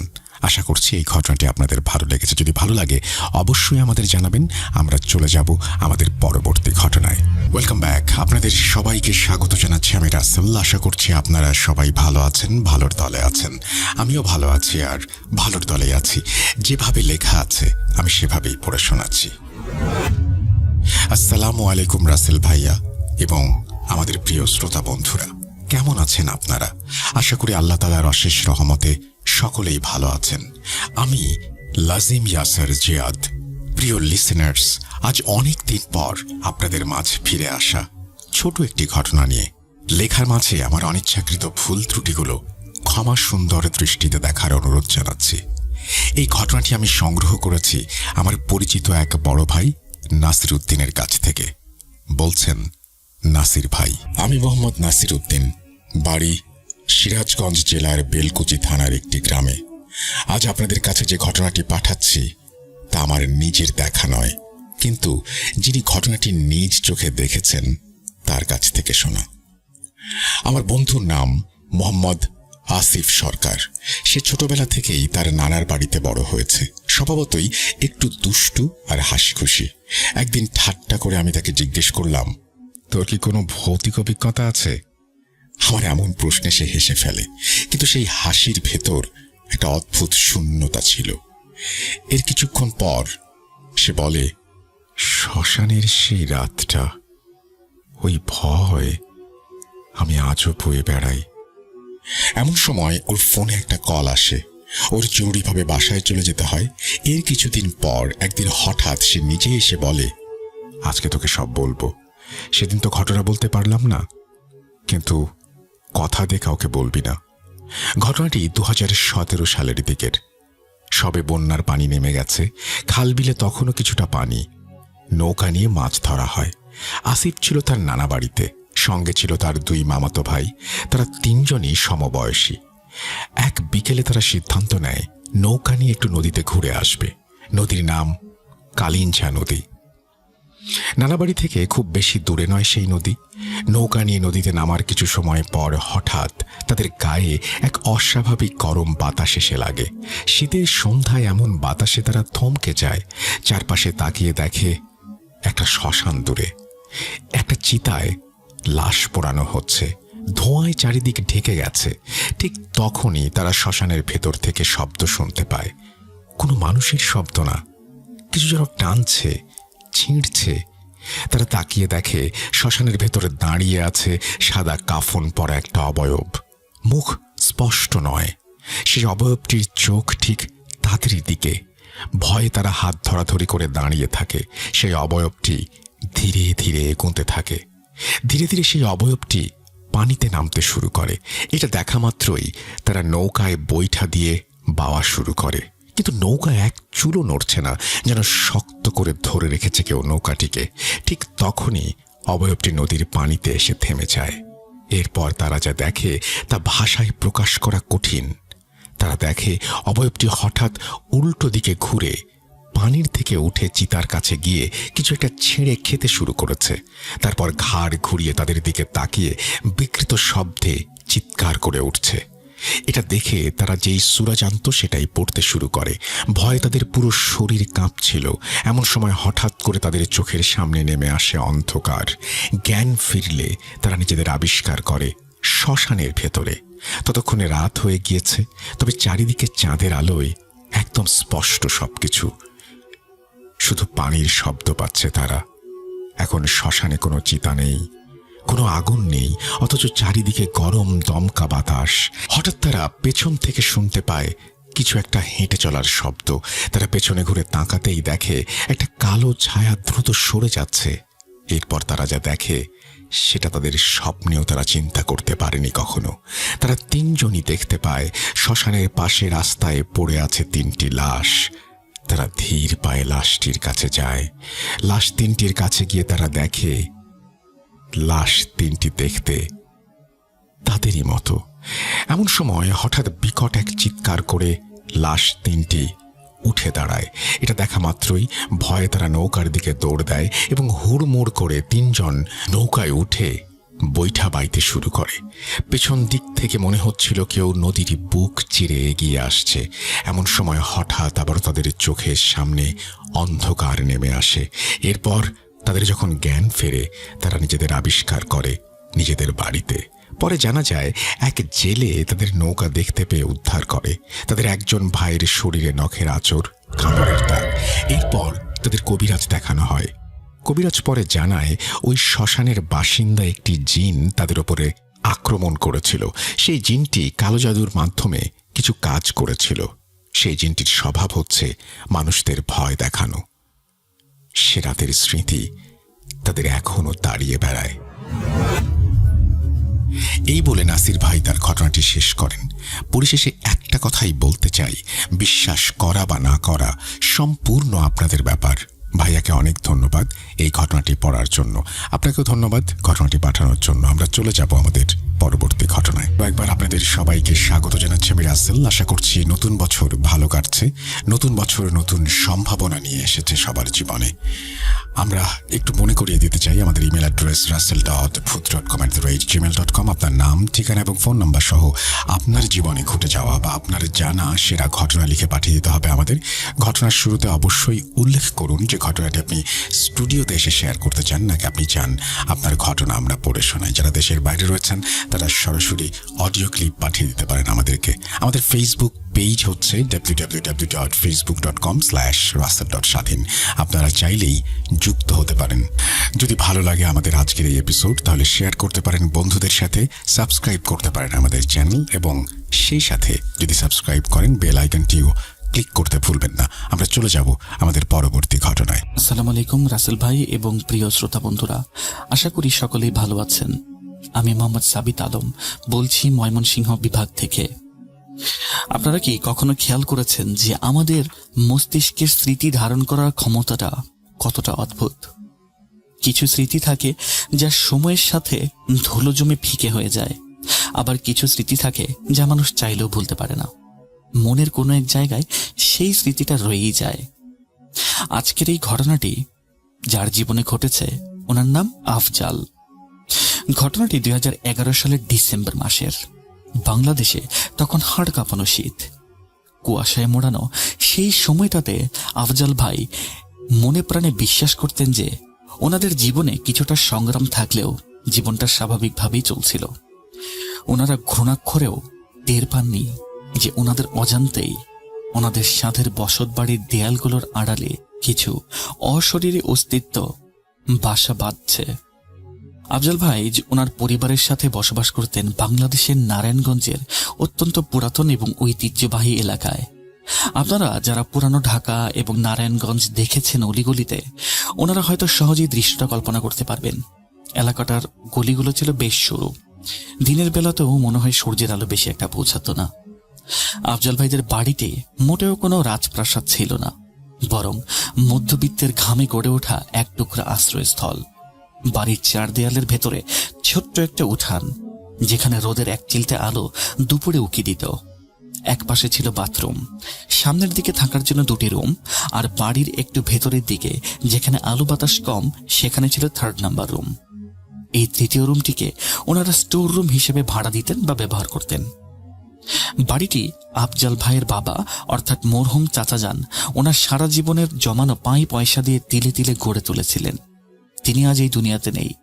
আফজাল ভাইয়ের আম্মাও ওনাদের ছেড়ে পরপারে পাড়ি জমিয়েছেন অনেক আগেই। এখন এই পৈতৃক ভিটায় আফজাল ভাই, ওনার স্ত্রী আইরিন আপু, ওনাদের 3 ছেলে 1 মেয়ে এবং সবার ছোট বোন ঝুমাকে নিয়ে বসবাস করতেন। আফজাল ভাইয়ের বড় 2 বোনের বিয়ে হয়ে গিয়েছিল। ওনারা এখন নিজের সংসার সামলাতে ব্যস্ত। আফজাল ভাই নিজে একটি মাল্টিন্যাশনাল কোম্পানির ফ্যাক্টরিতে কাজ করতেন। ওনার ডেইলি রুটিন ছিল কাটার মতো, ঘড়ির কাটা। ডেইলি যাওয়া আসা, ভোরবেলাতে যাওয়া, এই নিয়ে যাই বেতন পেতেন উনি, ওনাদের জীবনটা খুব সুন্দরভাবেই চলছিল। কিন্তু কে জানতো এই পরিচিত শান্তির আড়ালেই ঘাপটি মেরে বসে আছে অজানা আতঙ্ক। সেই দিনটি ছিল একদম সাধারণ। অন্যান্য দিনের মতোই সকালে আফজাল ভাই কাজের উদ্দেশ্যে বেরিয়ে গেলেন। ফ্যাক্টরির ভেতরে বিশাল সব মেশিনে কান ফাটানো আওয়াজ, তেলের গন্ধ এবং শ্রমিকদের হাড় ডাকের মাঝখানে ওনার দিনটি কেটে গেল। দুপুরের কাজের চাপে তিনি ঠিকমতো খেতে পারলেন না। সন্ধ্যায় যখন উনি বাসায় ফিরলেন তখন শীতের রাত নামতে শুরু করেছে। গলির মুখে সোডিয়াম লাইটগুলো নিভু নিভু অবস্থায় জ্বলছে। বাসায় ঢুকে উনি দেখলেন বাচ্চারা উঠানে খেলাধুলা করছে। বাচ্চাদের গায়ে তখন শীতের কাপড়। আইরিন আপু হাসি মুখে জানালেন যে আজ ঝুমা খুব চমৎকার একটি সবজি এবং ছোট মাছের তরকারি রান্না করেছে। সারাদিনের ক্লান্তি ভুলে সবাই মিলে একসাথে গোল হয়ে রাতের খাবার খেতে বসলেন। রাতে সাধারণত যা হয়, আফজাল ভাই প্রচন্ড ক্লান্ত ছিলেন। বাচ্চাদের ঘুম পাড়িয়ে দেওয়ার পর রাতে তখন ঘড়ির কাঁটায় 10টা কি 10:30 হবে। শীতের রাত বলে চারদিকে খুব দ্রুত নিস্তব্ধ হয়ে গেছিল। আফজাল ভাই আর আইরিন আপু ওনাদের রুমে শুয়েছিলেন, ঝুমা ওনার নিজের রুমে শুয়েছিলেন, আর বাচ্চারা তো সারাদিন ক্লান্তিতে আগেই গভীর ঘুমে তলিয়ে গেছে। আফজাল ভাই হঠাৎ ভাবতে ভাবতে ঘুমিয়ে পড়লেন। হঠাৎ ওনার তন্দ্রা ভাবটা কেটে গেল। ওনার মনে হলো বাড়ির ভেতরে কোথাও কোনো কিছু নড়াচড়া করছে এবং যার একটা আওয়াজ আসছে। শব্দটা খুব ধীর কিন্তু স্পষ্ট। শুরুতে তিনি তেমন একটা গুরুত্ব দিলেন না। পুরাতন দিনের দালান, কাঠের আলমারি বা টিনের বাক্সগুলো শীতের রাতে তাপমাত্রার তারতম্যের কারণে বিভিন্নভাবে শব্দ করতেই পারে। তিনি ভাবলেন এটা হয়তো তেমন কিছুই না। তিনি পাশ ফিরে শোয়ার চেষ্টা করলেন। ঠিক তখনই সেই শব্দটা আবার হলো, কেমন যেন খসখস টাইপের একটা সাউন্ড। এবার সাউন্ডটা একেবারেই স্পষ্ট। মনে হচ্ছিল কেউ যেন নখ দিয়ে কাঠের উপর খুব ধীরে ধীরে আঁচড় কাটছে। এই বিচিত্র এবং অস্বস্তিকর আওয়াজটা আসছিল ওনাদের সেই ভেতরের স্টোর রুম থেকে। আফজাল ভাইয়ের বুকের ভেতরটা কেমন যেন করে উঠল। উনি ঝুমা আপুকে ডাক দিলেন, ঝুমা, জেগে আছিস নাকি? একটু দেখতো ওই রুমের কোনো ঝামেলা হচ্ছে কিনা বা কোনো বিড়াল টিড়াল ঢুকেছে কিনা। ঝুমা আপু ওপাশ থেকে ঘুম জড়ানো কণ্ঠে উত্তর দিল, আচ্ছা ভাইয়া, দেখছি। আফজাল ভাই কান পেতে রইলেন। তিনি শুনছিলেন ঝুমা বিছানা থেকে উঠলেন। ওনার পায়ের আওয়াজ স্টোর রুম থেকে এগিয়ে আসছিল। তারপর পুরাতন দরজার হুক খোলার ক্যাচ শব্দ। এরপর কয়েক মুহূর্তের জন্য একদম মৃত্যুর মতো নীরবতা। আফজাল ভাইয়ের মনে হলো সময় যেন থমকে দাঁড়িয়েছে। ওনার ইচ্ছা করছিল নিজে গিয়ে দেখার, কিন্তু যেহেতু উনি ওনার বোনকে পাঠিয়েছিলেন তাই উনি আর নিজে যাননি। কিছুক্ষণ পর ঝুমাপুর গলা শোনা গেল, ভাইয়া, এখানে তো কেউ নেই, মনে হয় জানালার ফাঁক দিয়ে বাতাস আসছিল। আফজাল ভাই আর শুয়ে থাকতে পারলেন না। একটা অজানা অস্বস্তি ওনাকে বিছানা ছাড়তে বাধ্য করল। তিনি উঠে বাইরে এলেন। স্টোর রুমের দরজার কাছে ঝুমা দাঁড়িয়ে, ওনার চোখ মুখে ঘুমের রেশ। রুমের ভেতরে ফিলামেন্ট বাল্ব জ্বলছে, যার হলুদ আলোতে রুমটিকে বেশ রহস্যময় লাগছিল। আফজাল ভাই ভেতরে ঢুকলেন। সেই পুরাতন সিন্দুক, মরিচা ধরা টিনের বাক্স, একটা ভাঙা টেবিল, ঘুনে ধরা চেয়ার, নষ্ট সিলিং ফ্যান আর বাচ্চাদের ছোটবেলার একটা ভাঙা সাইকেল, সবকিছুই নিজের জায়গায় একদম স্থির। বাতাসে ন্যাপথলিন এবং পুরাতন কাগজের গন্ধ। ওই রুমে যেন গন্ধ না হয় সেই কারণে ওনারা ন্যাপথলিন রেখেছিলেন। তিনি প্রতিটি জিনিসের কাছে গেলেন, হাত দিয়ে চেক করলেন। বড় কাঠের বাক্সটা খুলে ভেতরের টর্চ লাইট মেরেও চেক করলেন। সামান্য ধুলোবালি এবং মাকড়সার জাল ছাড়া উনি কিচ্ছু খুঁজে পেলেন না। তিনি জানালার গ্রিল ধরে দাঁড়ালেন। দেখলেন সেটাও শক্ত করে আটকানো। তাহলে আওয়াজটা কোত্থেকে এলো? তিনি নিজেই নিজেকে সান্ত্বনা দিলেন, হয়তো কোনো ইঁদুর হবে। মানুষের পায়ের আওয়াজ পেয়ে হয়তো বা লুকিয়ে গেছে। তিনি ঝুমার দিকে তাকিয়ে বললেন, ইঁদুর ছিল হয়তোবা, যা তুই গিয়ে শুয়ে পড়। ঝুমা মাথা নেড়ে সায় দিয়ে চলে গেল। সেই রাতে আফজাল ভাইয়ের ঘুম নষ্ট হয়ে গিয়েছিল ঠিকই, কিন্তু মনের কোনো এক গভীরে ওই একটা খসখস শব্দ এবং হালকা একটা আওয়াজের খচখচানি থেকেই গেল। মানুষের সিক্স সেন্স বা ষষ্ঠ ইন্দ্রিয় বলে একটা ব্যাপার আছে, যা আমাদের বিপদ সম্পর্কে আগাম সতর্ক করতে পারে। আফজাল ভাইয়ের ষষ্ঠ ইন্দ্রিয় হয়তো তাকে বলছিল যে এভরিথিং ইজ নট ফাইন। এরপর বেশ কিছুদিন কেটে গেল। তেমন কোনো সমস্যা নেই, কোনো ধরনের কোনো শব্দ, ছায়া, অদ্ভুত কোনো ঘটনা ঘটেনি। আফজাল ভাইও আস্তে আস্তে সেই রাতের কথা ভুলে গেলেন। কিন্তু মানুষের মন খুব সহজেই বর্তমানের ব্যস্ততায় অতীতকে যেমন ভুলে যায়, ঠিক আগের মতোই সেই একঘেয়ে রুটিনে চলে আসতে শুরু করে। ওই একই সময়ে এমন কিছু ঘটে যা মানুষের জীবনকে আবার বদলে দেয়। একদিন হঠাৎ করে আবার রাতটা অন্যরকম হয়ে গেল। সেই দিনটিও দিনের বেলায় খুব স্বাভাবিক ছিল, কিন্তু রাতের আঁধার নামতেই আবহাওয়া যেন দ্রুত বদলে যেতে শুরু করে। আকাশটা ছিল মেঘলা, বাতাসের শোষ আওয়াজ বাড়ছিল। বাড়ির সবাই তখন গভীর ঘুমে আচ্ছন্ন। ঘড়ির কাঁটা তখন রাত 2টা বা 2:30 হবে, গভীর নিশিরাত যাকে বলে। হঠাৎ আফজাল ভাইয়ের ঘুম ভেঙে গেল একটি অদ্ভুত শব্দে। মনে হচ্ছিল কেউ খুব ভারী কোনো জিনিস, হয়তো কোনো লোহার সিন্দুক বা আলমারি, মেঝের উপর দিয়ে টেনে হিচড়ে এক জায়গা থেকে অন্য জায়গায় নিয়ে যাচ্ছে। তিনি চমকে উঠে বিছানায় বসে পড়লেন। ওনার বুকটা ধরফর করছিল। আওয়াজটা ঠিক সেই স্টোর রুম থেকেই আসছিল। এইবার আওয়াজটা মোটেও হালকা বা ইঁদুরের আওয়াজের মতো শোনাচ্ছিল না। পরিষ্কার বোঝা যাচ্ছিল একজন বা কোনো একজন মানুষ, শক্তিশালী মানুষ ভেতরে আছে, যে সেই রুমের ভারী আসবাবপত্রগুলো একদিক থেকে অন্যদিকে সরাচ্ছে। আফজাল ভাই বিছানা থেকে নামলেন। মেঝেটা বরফের মতো ঠান্ডা। আইরিন আপু ঘুমের ঘরে একবার এপাশ ওপাশ ফিরলেন। আফজাল ভাই খুব সাবধানে চোরের মতো পা টিপে টিপে রুম থেকে বের হলেন। বারান্দার গ্রিলের ফাঁক দিয়ে রাস্তার ল্যাম্পপোস্টের আলো উঠোনে এসে পড়ছে। তিনি যতই স্টোর রুমের কাছে যাচ্ছিলেন, আওয়াজটা ততই জোরালো হচ্ছিল। মনে হচ্ছিল ভেতরে রীতিমতো ধস্তাধস্তি হচ্ছে। তিনি দরজার সামনে গিয়ে দাঁড়ালেন, দরজার হাতলটা ধরলেন, বুক ভরে নিঃশ্বাস নিলেন। এরপরে হ্যাচকা টানে দরজাটা খুলে ফেললেন। দরজা খোলার সাথে সাথেই ভেতরের সব একদম কাট করে বন্ধ হয়ে গেল। মানে কেউ মনে হয় সুইচ টিপের শব্দ থামিয়ে দিল। তিনি দ্রুত লাইটের বাটনটাকে প্রেস করলেন। রুমটি আলোকিত হয়ে উঠল। কিন্তু অদ্ভুত, অবিশ্বাস্য ব্যাপার হলো, প্রতিটি জিনিস ঠিক আগের মতোই একই জায়গায় ছিল। সেই সিন্দুক, চেয়ার, টেবিল সব ইঞ্চিতে ইঞ্চিতে একদম ঠিকঠাক। কোথাও কোনো নড়াচড়ার কোনো চিহ্ন নেই। মেঝের ধুলোর আস্তরে কোনো নতুন পায়ের ছাপও নেই। আর রুমের ভেতর একটা গভীর শূন্যতা আর ভারী নিস্তব্ধতা বিরাজ করছিল। এতটাই নিস্তব্ধ যে আফজাল ভাই নিজের হৃৎপিণ্ডের সাউন্ড পর্যন্ত শুনতে পাচ্ছিলেন। তিনি কয়েক মুহূর্ত দরজার চৌকাঠের পাথরের মতো দাঁড়িয়ে রইলেন। ওনার মনে হলো কেউ কি ওনার সাথে মশকরা করছে কিনা, নাকি এটা ওনার মনের ভুল। তিনি ভেতরে ঢুকে আবার সবকিছু নেড়ে চেড়ে দেখলেন। সিন্দুকের নিচে, আলমারির পেছনে উকি দিলেন। তন্ন তন্ন করে খুঁজেও কোনো কিছুর হদিস পেলেন না।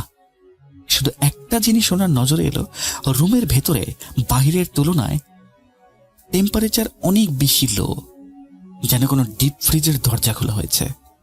তিনি বিভ্রান্ত হয়ে দরজা বন্ধ করলেন এবং রুমে এসে শুয়ে পড়লেন।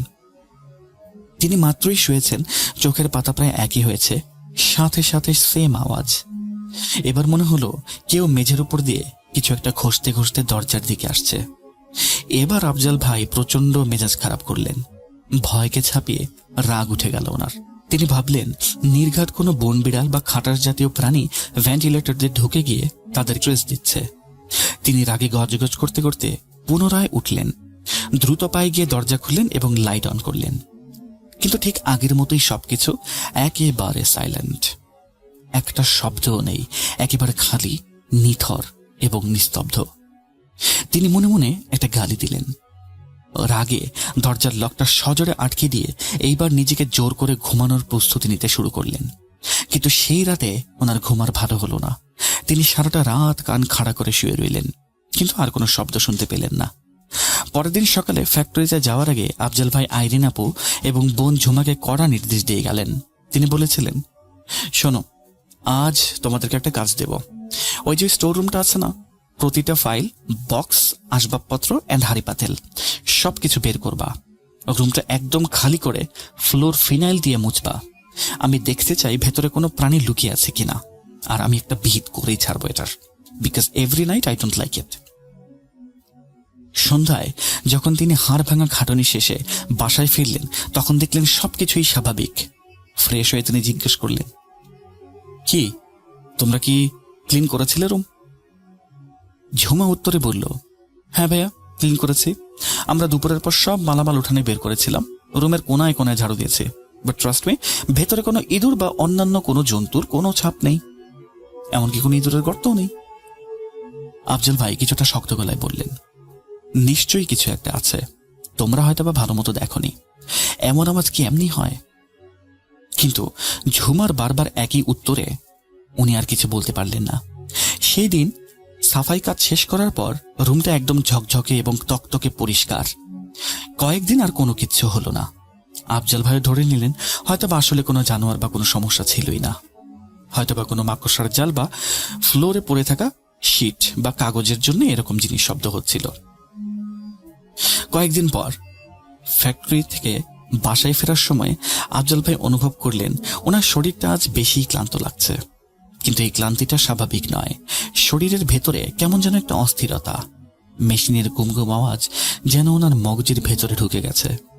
সুপারভাইজার আজ তুচ্ছ কারণে অনেক চিল্লাচিল্লিও করেছিলেন, তাই দুপুরে ঠিকমতো লাঞ্চটাও করতে পারেননি। মেজাজটাও তাই খিটখিটে। বাসায় ঢোকার পর দেখলেন মহল্লার গলিটা আজ বেশি কোলাহলপূর্ণ। পাশের ফ্ল্যাটের কারো বাসায় গায়ে হলুদ বা কোনো অনুষ্ঠান হচ্ছে। উনি বাসায় ঢুকে সোফায় বসে চা খাচ্ছিলেন, আর ওনার চোখ বারবার যাচ্ছিল সেই বন্ধ দরজার দিকে। দরজাটা বন্ধই ছিল, ঠিক যেমনটি থাকে, কিন্তু আফজাল ভাইয়ের কেন যেন মনে হচ্ছিল দরজার ওপাশে কেউ দাঁড়িয়ে, কেউ একজন দরজাটার ফুটো দিয়ে তাকে দেখছে। একটা অস্বস্তিকর অনুভূতি, যেন কেউ ঘাড়ের কাছে নিঃশ্বাসও ফেলছে। রাতের খাবার খেয়ে ওনারা যার যার রুমে গিয়ে শুয়ে পড়লেন। বাচ্চারা সারাদিন খেলে ক্লান্ত, তাই দ্রুত ঘুমিয়ে গিয়েছিল। আফজাল ভাইও ক্লান্ত থাকায় তাড়াতাড়ি চোখ বন্ধ করে ফেললেন। রাতে কোনো এক প্রহরে যখন পৃথিবী গভীর ঘুমে, আফজাল ভাইয়ের মনে হলো কেউ যেন ওনার কানের কাছে এসে ফিস ফিস করে কিছু বলছে। অস্পষ্ট কিছু শব্দ, কিন্তু ভাষাটা বোঝা যাচ্ছে না।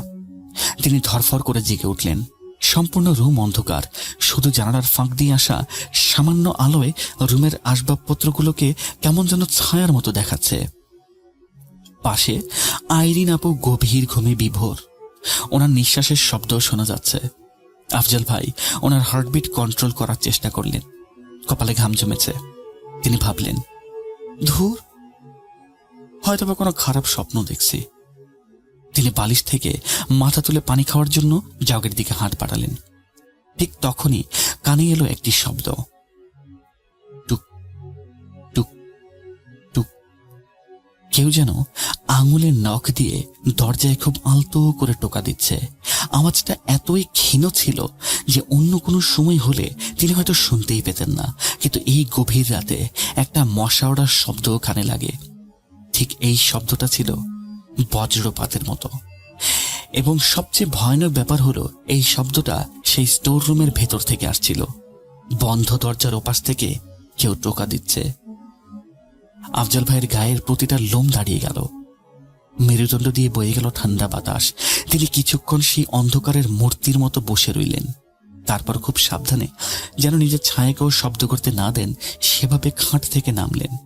মেঝেতে পা রাখতেই মনে হলো কেউ যেন ওনার পা দুটোকে মাটির সাথে টেনে ধরেছে। তিনি ধীরে ধীরে সামনে এগোলেন। ওনার পা যেন মেঝের সাথে আঠার মতো লেগে গেছে। তিনি স্টোর রুমের দরজার সামনে গিয়ে দাঁড়ালেন। বুকের ভেতরে হৃৎপিণ্ডটা কেমন যেন লাফাচ্ছিল ওনার। তিনি নিজে নিজে মনে করলেন, ইটস ওকে আফজাল, ভয় পেও না। You are a man, act like it. তিনি দরজার হাতলটা ধরলেন।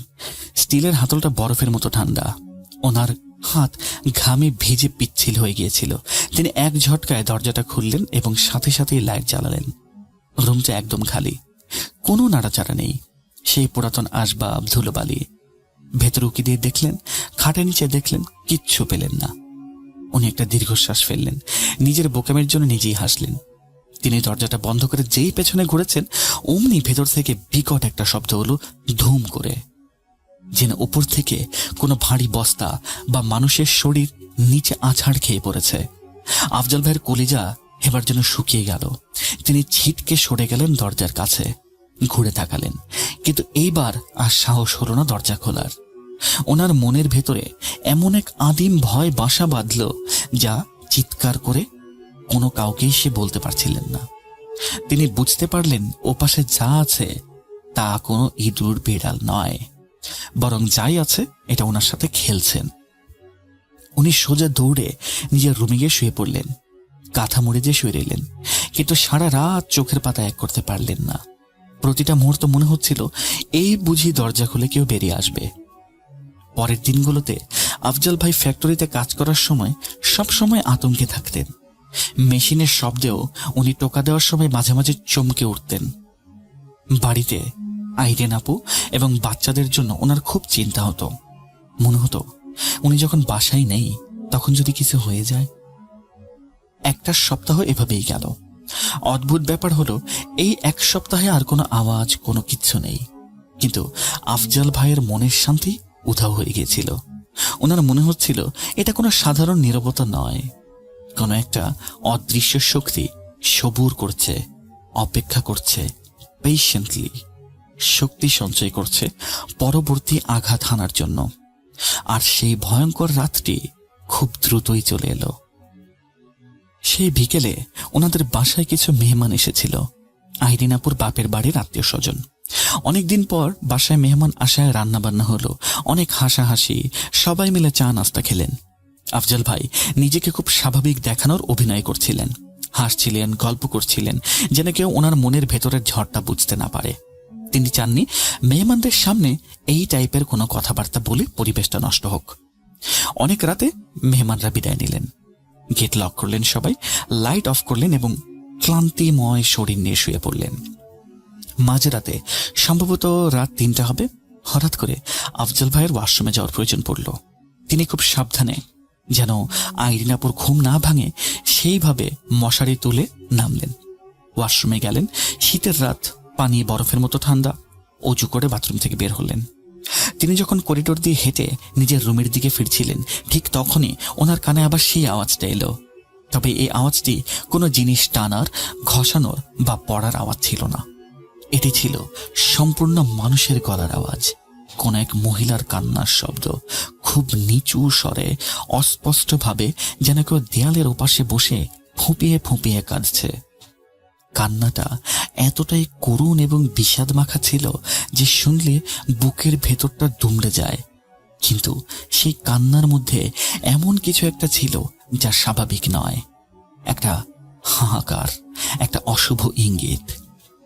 আফজাল ভাইয়ের শরীরে এবার ঘাম পাড়তে শুরু করলো। তিনি দরজার সামনে দাঁড়িয়ে গেলেন। ওনার মনে মনে সূরা ইখলাস এনে উনি পড়তে লাগলেন, আয়াতুল কুরসি সহ। কিন্তু কান্নাটা থামছিল না, বরং মনে হচ্ছিল তিনি যত দ্রুত কাছে যাচ্ছেন কান্নাটা তত স্পষ্ট হচ্ছে, যেন ওপাশের সত্তাটি বুঝতে পারছে যে আফজাল ভাই দরজার ওপাশে দাঁড়িয়ে। আমি জানি না কেন আফজাল ভাই এতটা ভয় পাওয়ার পরেও সেই রুমের দিকে এগিয়ে গিয়েছিলেন। হয়তো কৌতূহল অথবা কোনো অদৃশ্য আকর্ষণ তাকে টেনে নিয়ে যাচ্ছিল। তিনি ধীরে ধীরে সেই দরজার হ্যান্ডেলে হাত রাখলেন। ওনার নিঃশ্বাসটা ভারী হয়ে আসছিল, গলা শুকিয়ে কাঠ। তিনি খুব সাবধানে দরজাটি একটু ফাঁকা করলেন। ভেতরে নিকষ কালো অন্ধকার, বাইরে ল্যাম্পপোস্টের আলো আজ যেন দেখা যাচ্ছে না। তিনি দেয়ালের সুইচ বোর্ডের দিকে হাত বাড়িয়ে লাইট জ্বালালেন। লাইটটা জ্বলে উঠল এবং তিনি ভেতরে পা দিলেন। ঠিক তখনই অলৌকিকভাবে রুমের লাইটগুলো টাস করে শব্দ করে ফিউজ হয়ে গেল। মুহূর্তের মধ্যে সব অন্ধকার। আফজাল ভাই চমকে ওঠার আগেই ওনার পেছনের দরজাটা সজোরে ধড়াম করে বন্ধ হয়ে গেল। তিনি পরিষ্কার শুনতে পেলেন বাহির থেকে কেউ একজন দরজার ছিটকিনি বা লক আটকে দিয়েছে। আফজাল ভাই এখন সেই রুমের ভেতরে বন্দী। তারপর তিনি যা দেখলেন তা তিনি কোনোদিনও ভুলতে পারবেন না। রুমের মাঝখানে সেই অন্ধকারের ভেতরে যেন আরো ঘন এক অন্ধকার নাড়াচাড়া করছিল। ওনার মনে হলো অন্ধকারে কালো কণাগুলো একত্রিত হয়ে কোনো একটা আকৃতিতে রূপ নিচ্ছে। দেয়াল থেকে ছায়াগুলো নেমে এসে জড়ো হচ্ছে মেঝের মাঝখানে। সেই আকৃতিটি কোনো সাধারণ ছায়া ছিল না, একটা মানুষের মতো ছায়া, অনেক লম্বা, আর কাঁধগুলো ছিল অস্বাভাবিকভাবে চওড়া। মানুষের শরীরের গঠনের সাথে তেমন কোনো মিল নেই। আফজাল ভাই ওনার পুরো চেহারা দেখতে পাচ্ছিলেন না, কারণ সেখানে কোনো আলোই ছিল না। উনি ভয়ে পিছিয়ে গেলেন, দেয়ালে পিঠ ঠেকিয়ে দাঁড়ালেন। দেয়ালটা ছিল বরফের মতো ঠান্ডা। তিনি অনুভব করছিলেন রুমের ভেতরের বাতাস যেন দ্রুত শেষ হয়ে যাচ্ছে, অর্থাৎ অক্সিজেনের ঘাটতি হচ্ছে। সেই জিনিসটি ধীরে ধীরে কোনো শব্দ না করে ওনার কাছে এগিয়ে এলো বলে মনে হলো। আফজাল ভাই চিৎকার করলেন, বাঁচাও আমাকে, কে আছো, আমাকে বাঁচাও। কিন্তু ওনার গলা দিয়ে কোনো স্বর বের হলো না, যেন কেউ ওনার গলার শ্বাসনালী বা স্বরনালী চেপে ধরে আছে। ঠিক তখনই ওনার মাথার ভেতরে সেই মহিলার কান্নার শব্দ আরো তীব্র হয়ে গেল। এবার আর বাহিরে নয়, মনে হচ্ছিল মস্তিষ্কের ভেতরে কেউ কান্না করছে। হঠাৎ তিনি অনুভব করলেন কেউ তার ডান হাতে খুব জোরে চাপ দিয়েছে।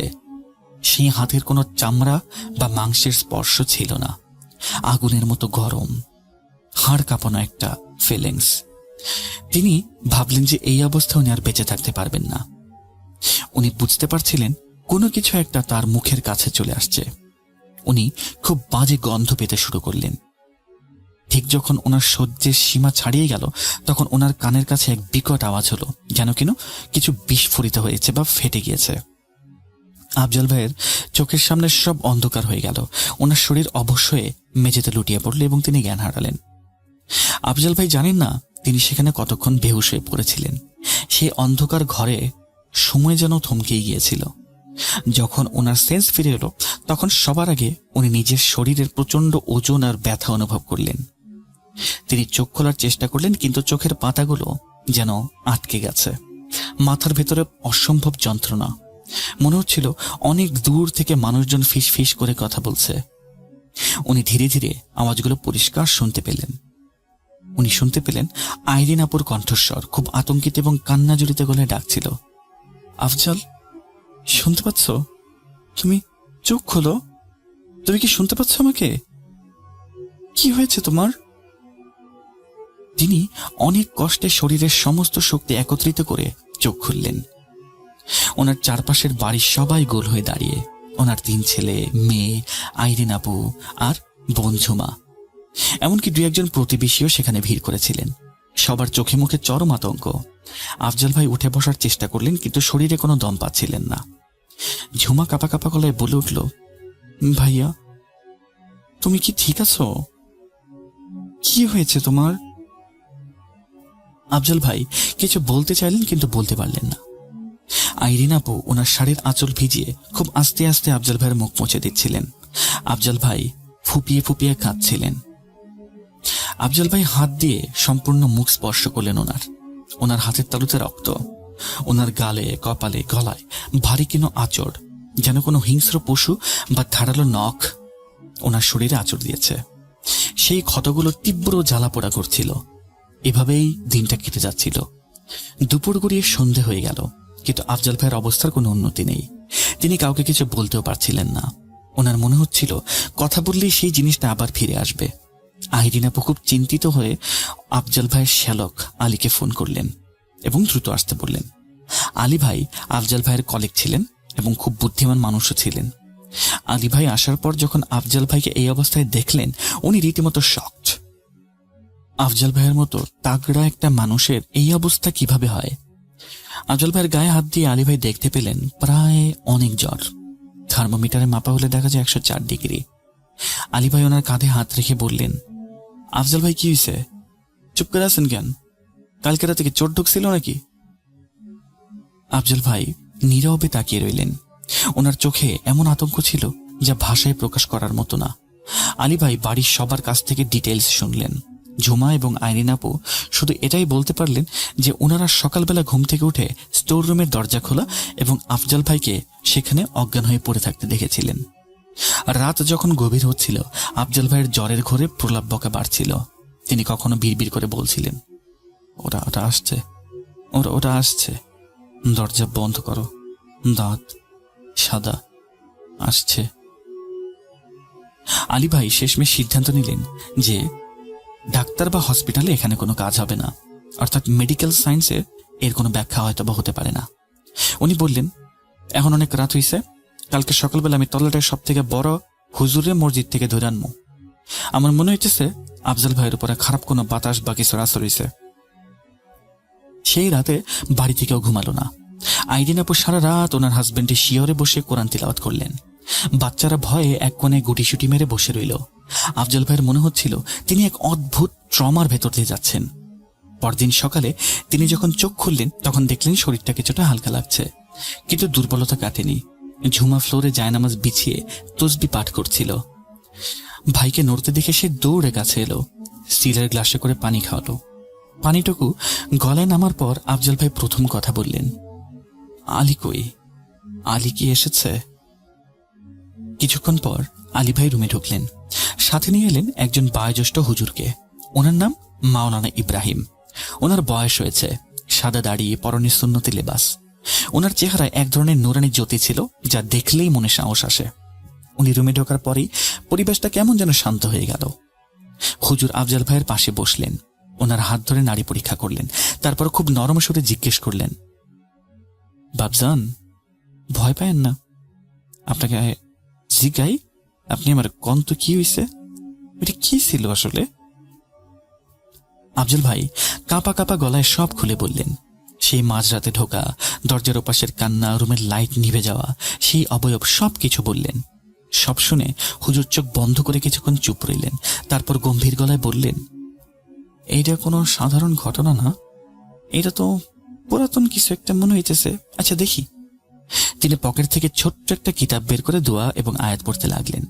পড়ার এক ফাঁকে তিনি আলীকে বললেন, বাবার চোখে একটা কাপড় বাঁধা দাও তো, সে যেন কিছু দেখতে না পারে। আলী ভাই তাই করলেন। আফজল ভাইয়ের চোখে কাপড় বাঁধার প্রায় 1 ঘন্টা পার হয়ে গেল। হুজুর উচ্চস্বরে রুকিয়া বা কোরআনের আয়াত পড়তে লাগলেন। আফজল ভাই অনুভব করছিলেন ওনার শরীরের ভেতর দিয়ে বিদ্যুৎ চমকাচ্ছে। কখনো প্রচন্ড গরম লাগছে, আবার কখনো হাড় কাঁপানো শীত। এক পর্যায়ে ওনার মনে হলো বুকের ওপর থেকে বিশাল কোনো পাথর নেমে গেল। তিনি লম্বা একটা নিঃশ্বাস নিলেন। হুজুর বললেন, এবার কাপড়টা খুলে ফেলাও। চোখ খোলার পর আফজল ভাই নিজেকে অনেকটাই হালকা অনুভব করলেন। হুজুর আলীকে বললেন, ওই কালো কাপড়টা রান্নাঘরের চুলায় গিয়ে পুরায় ফেলো, আর খবরদার ছাইগুলো যেন কারো গায়ে না লাগে, বা ছাই যেন কেউ পারা না দেয়। এরপর হুজুর উঠে দাঁড়িয়ে আবার বললেন, এই সমস্যার মূলে যাইতে হইলে আমার ওই স্টোর রুমটাতে যেতে হইব। সবাই পিছিয়ে গেল, কিন্তু হুজুর অভয় দিলেন। তিনি হাতে একটি তসবিহ এবং ছোট কোরআন শরীফ নিয়ে সেই অভিশপ্ত রুমের দিকে এগোলেন। তিনি সবাইকে নির্দেশ দিলেন যে কেউ যেন ভেতরে আসে। হুজুর ভেতরে ঢুকলেন এবং দরজাটা চাপিয়ে দিলেন। বাহিরে দাঁড়িয়ে আফজল ভাই, আলী ভাই এবং পরিবারের সবাই অপেক্ষা করতে লাগলো। ভেতর থেকে হুজুর ভরাট গলায় কিছু কথা বলছিলেন। তিনি খুব জোর গলায় আজান দিচ্ছিলেন এবং কিছু সূরা পাঠ করছিলেন। মাঝে মধ্যে ভেতর থেকে ধপাস ধপাস খটখট শব্দ আসছিল। প্রায় 40 মিনিট পর দরজা খুলে হুজুর বেরিয়ে এলেন। ওনার কপালে ঘাম, মনে হচ্ছিল কোনো যুদ্ধ করে ফিরেছেন। তিনি সবার সামনে হাত মেলে ধরলেন, বললেন, এই যে দেখো, এই জিনিসটাই সব শক্তির মূল, সব নষ্ট এটার জন্যই। এটা তো একটা কুফরি কালাম, ব্ল্যাক ম্যাজিক বা কালা জাদুর তাবিজ। সবাই অবাক হয়ে গেল। ওনাদের বাড়িতে ব্ল্যাক ম্যাজিক কি করবে? হুজুর ব্যাখ্যা করলেন, এটা তোমাদেরকেও করে নাই। এই তাবিজটা অনেক বছর আগে হয়তোবা এই বাড়ি তৈরির সময় কেউ মাটির নিচে বা দেয়ালের কোনো ফাটলে গাইতে রাখছিল। এতদিন সুপ্ত অবস্থায় আসছিল, কোনো কারণে হয়তোবা বাইরে গেছে বা কেউ হয়তো ফালাই দিছে ভুলে। এই কারণে এই ঝামেলাটা স্টার্ট হয়েছিল। এই ঘটনার পর আফজল ভাই এবং ওনার পরিবার আর এক মুহূর্তের জন্য সেই বাড়িতে থাকার সাহস পাননি। যদিও হুজুর তাবিজটি নষ্ট করে দিয়েছিলেন এবং বাড়িটি বন্ধ করে দিয়েছিলেন, কিন্তু তারপরে ওনাদের মনে আর সাহস ছিল না। আলী ভাই এবং আফজল ভাই মিলে দ্রুত অন্য এলাকায় শহরে ভালো একটা বাসা ভাড়া করলেন। ওনাদের পৈতৃক ভিটা ছেড়ে ওনাদের চলে যেতে হলো। আজ অনেক বছর পার হয়ে গিয়েছে। আফজল ভাইয়ের বাচ্চাটা এখন বড় হয়েছে, ওনার ক্যারিয়ারে উন্নতি সাধন হয়েছে, কিন্তু সেই রাতের স্মৃতি আজও মাঝে মাঝে তাকে তাড়িয়ে বেড়ায়। আজও গভীর রাতে জানালার বাহিরে আফজল ভাই যদি কোনো বেড়ালের ডাক শুনেন, উনি চমকে ওঠেন। বিজ্ঞানের কাছে হয়তো এটার ব্যাখ্যা আছে, কিন্তু আফজল ভাই এটার কোনো ব্যাখ্যা দিতে পারেননি। উনি আমাকে এই ঘটনাটা এই পর্যন্তই বলেছেন। আমি জানি না ঘটনাটা আপনাদের কতটুকু ভালো লেগেছে বা আনন্দ দিতে পেরেছে। আমি আমার সাধ্যমতো চেষ্টা করি ভালো ঘটনা আপনাদের জন্য কালেক্ট করার জন্য। তারপরেও যদি ভালো না লাগে, আই এম রিয়েলি সরি। ভালো লাগলে আপনাদের সকলকেই আমি ধন্যবাদ জানাচ্ছি এবং কৃতজ্ঞতা জানাচ্ছি। সকলে ভালো থাকবেন, সুস্থ থাকবেন। আমি মোহাম্মদ সাবিত আলম আজ বিদায় নিচ্ছি। আসসালামু আলাইকুম। Welcome back. আপনাদের সবাইকে স্বাগত জানাচ্ছি আমি রাসেল। আশা করছি আপনারা সবাই ভালো আছেন, ভালোর তলে আছেন। আমিও ভালো আছি আর ভালোর তলে আছি। আপনারা সবাই জানেন যে সামনেই ফেব্রুয়ারি মাস, এবং ফেব্রুয়ারি মাসে আমরা 6 বছর পূর্ণ করব। আর সেই উপলক্ষে আমরা চাই 2 মিলিয়নের এক বিরাট পরিবার হতে। জানি না কতটা সম্ভব হবে, বাট চেষ্টা করে যাচ্ছি। আশা করছি আপনাদের পাশে পাবো। আমরা এখন যেটা করতে চাই, একটা ঘটনায় যেতে চাই, তবে সেটি আমাদের কাছে এসেছে অডিও ক্লিপ আকারে। আশা করছি প্রথম থেকে শেষ পর্যন্ত শুনবেন, ভালো লাগবে আপনাদের। চলুন শুরু করা যাক। আসসালামু আলাইকুম রাসেল ভাই, কেমন আছেন জিজ্ঞেস করলাম না। জানি আপনি আল্লাহর অশেষ রহমতে সবসময় ভালোদের তলে থাকেন। আমিও ভালো আছি আলহামদুলিল্লাহ। তো ভাইয়া, আমি অনেক আগে থেকেই আপনার বুথ শুনতাম।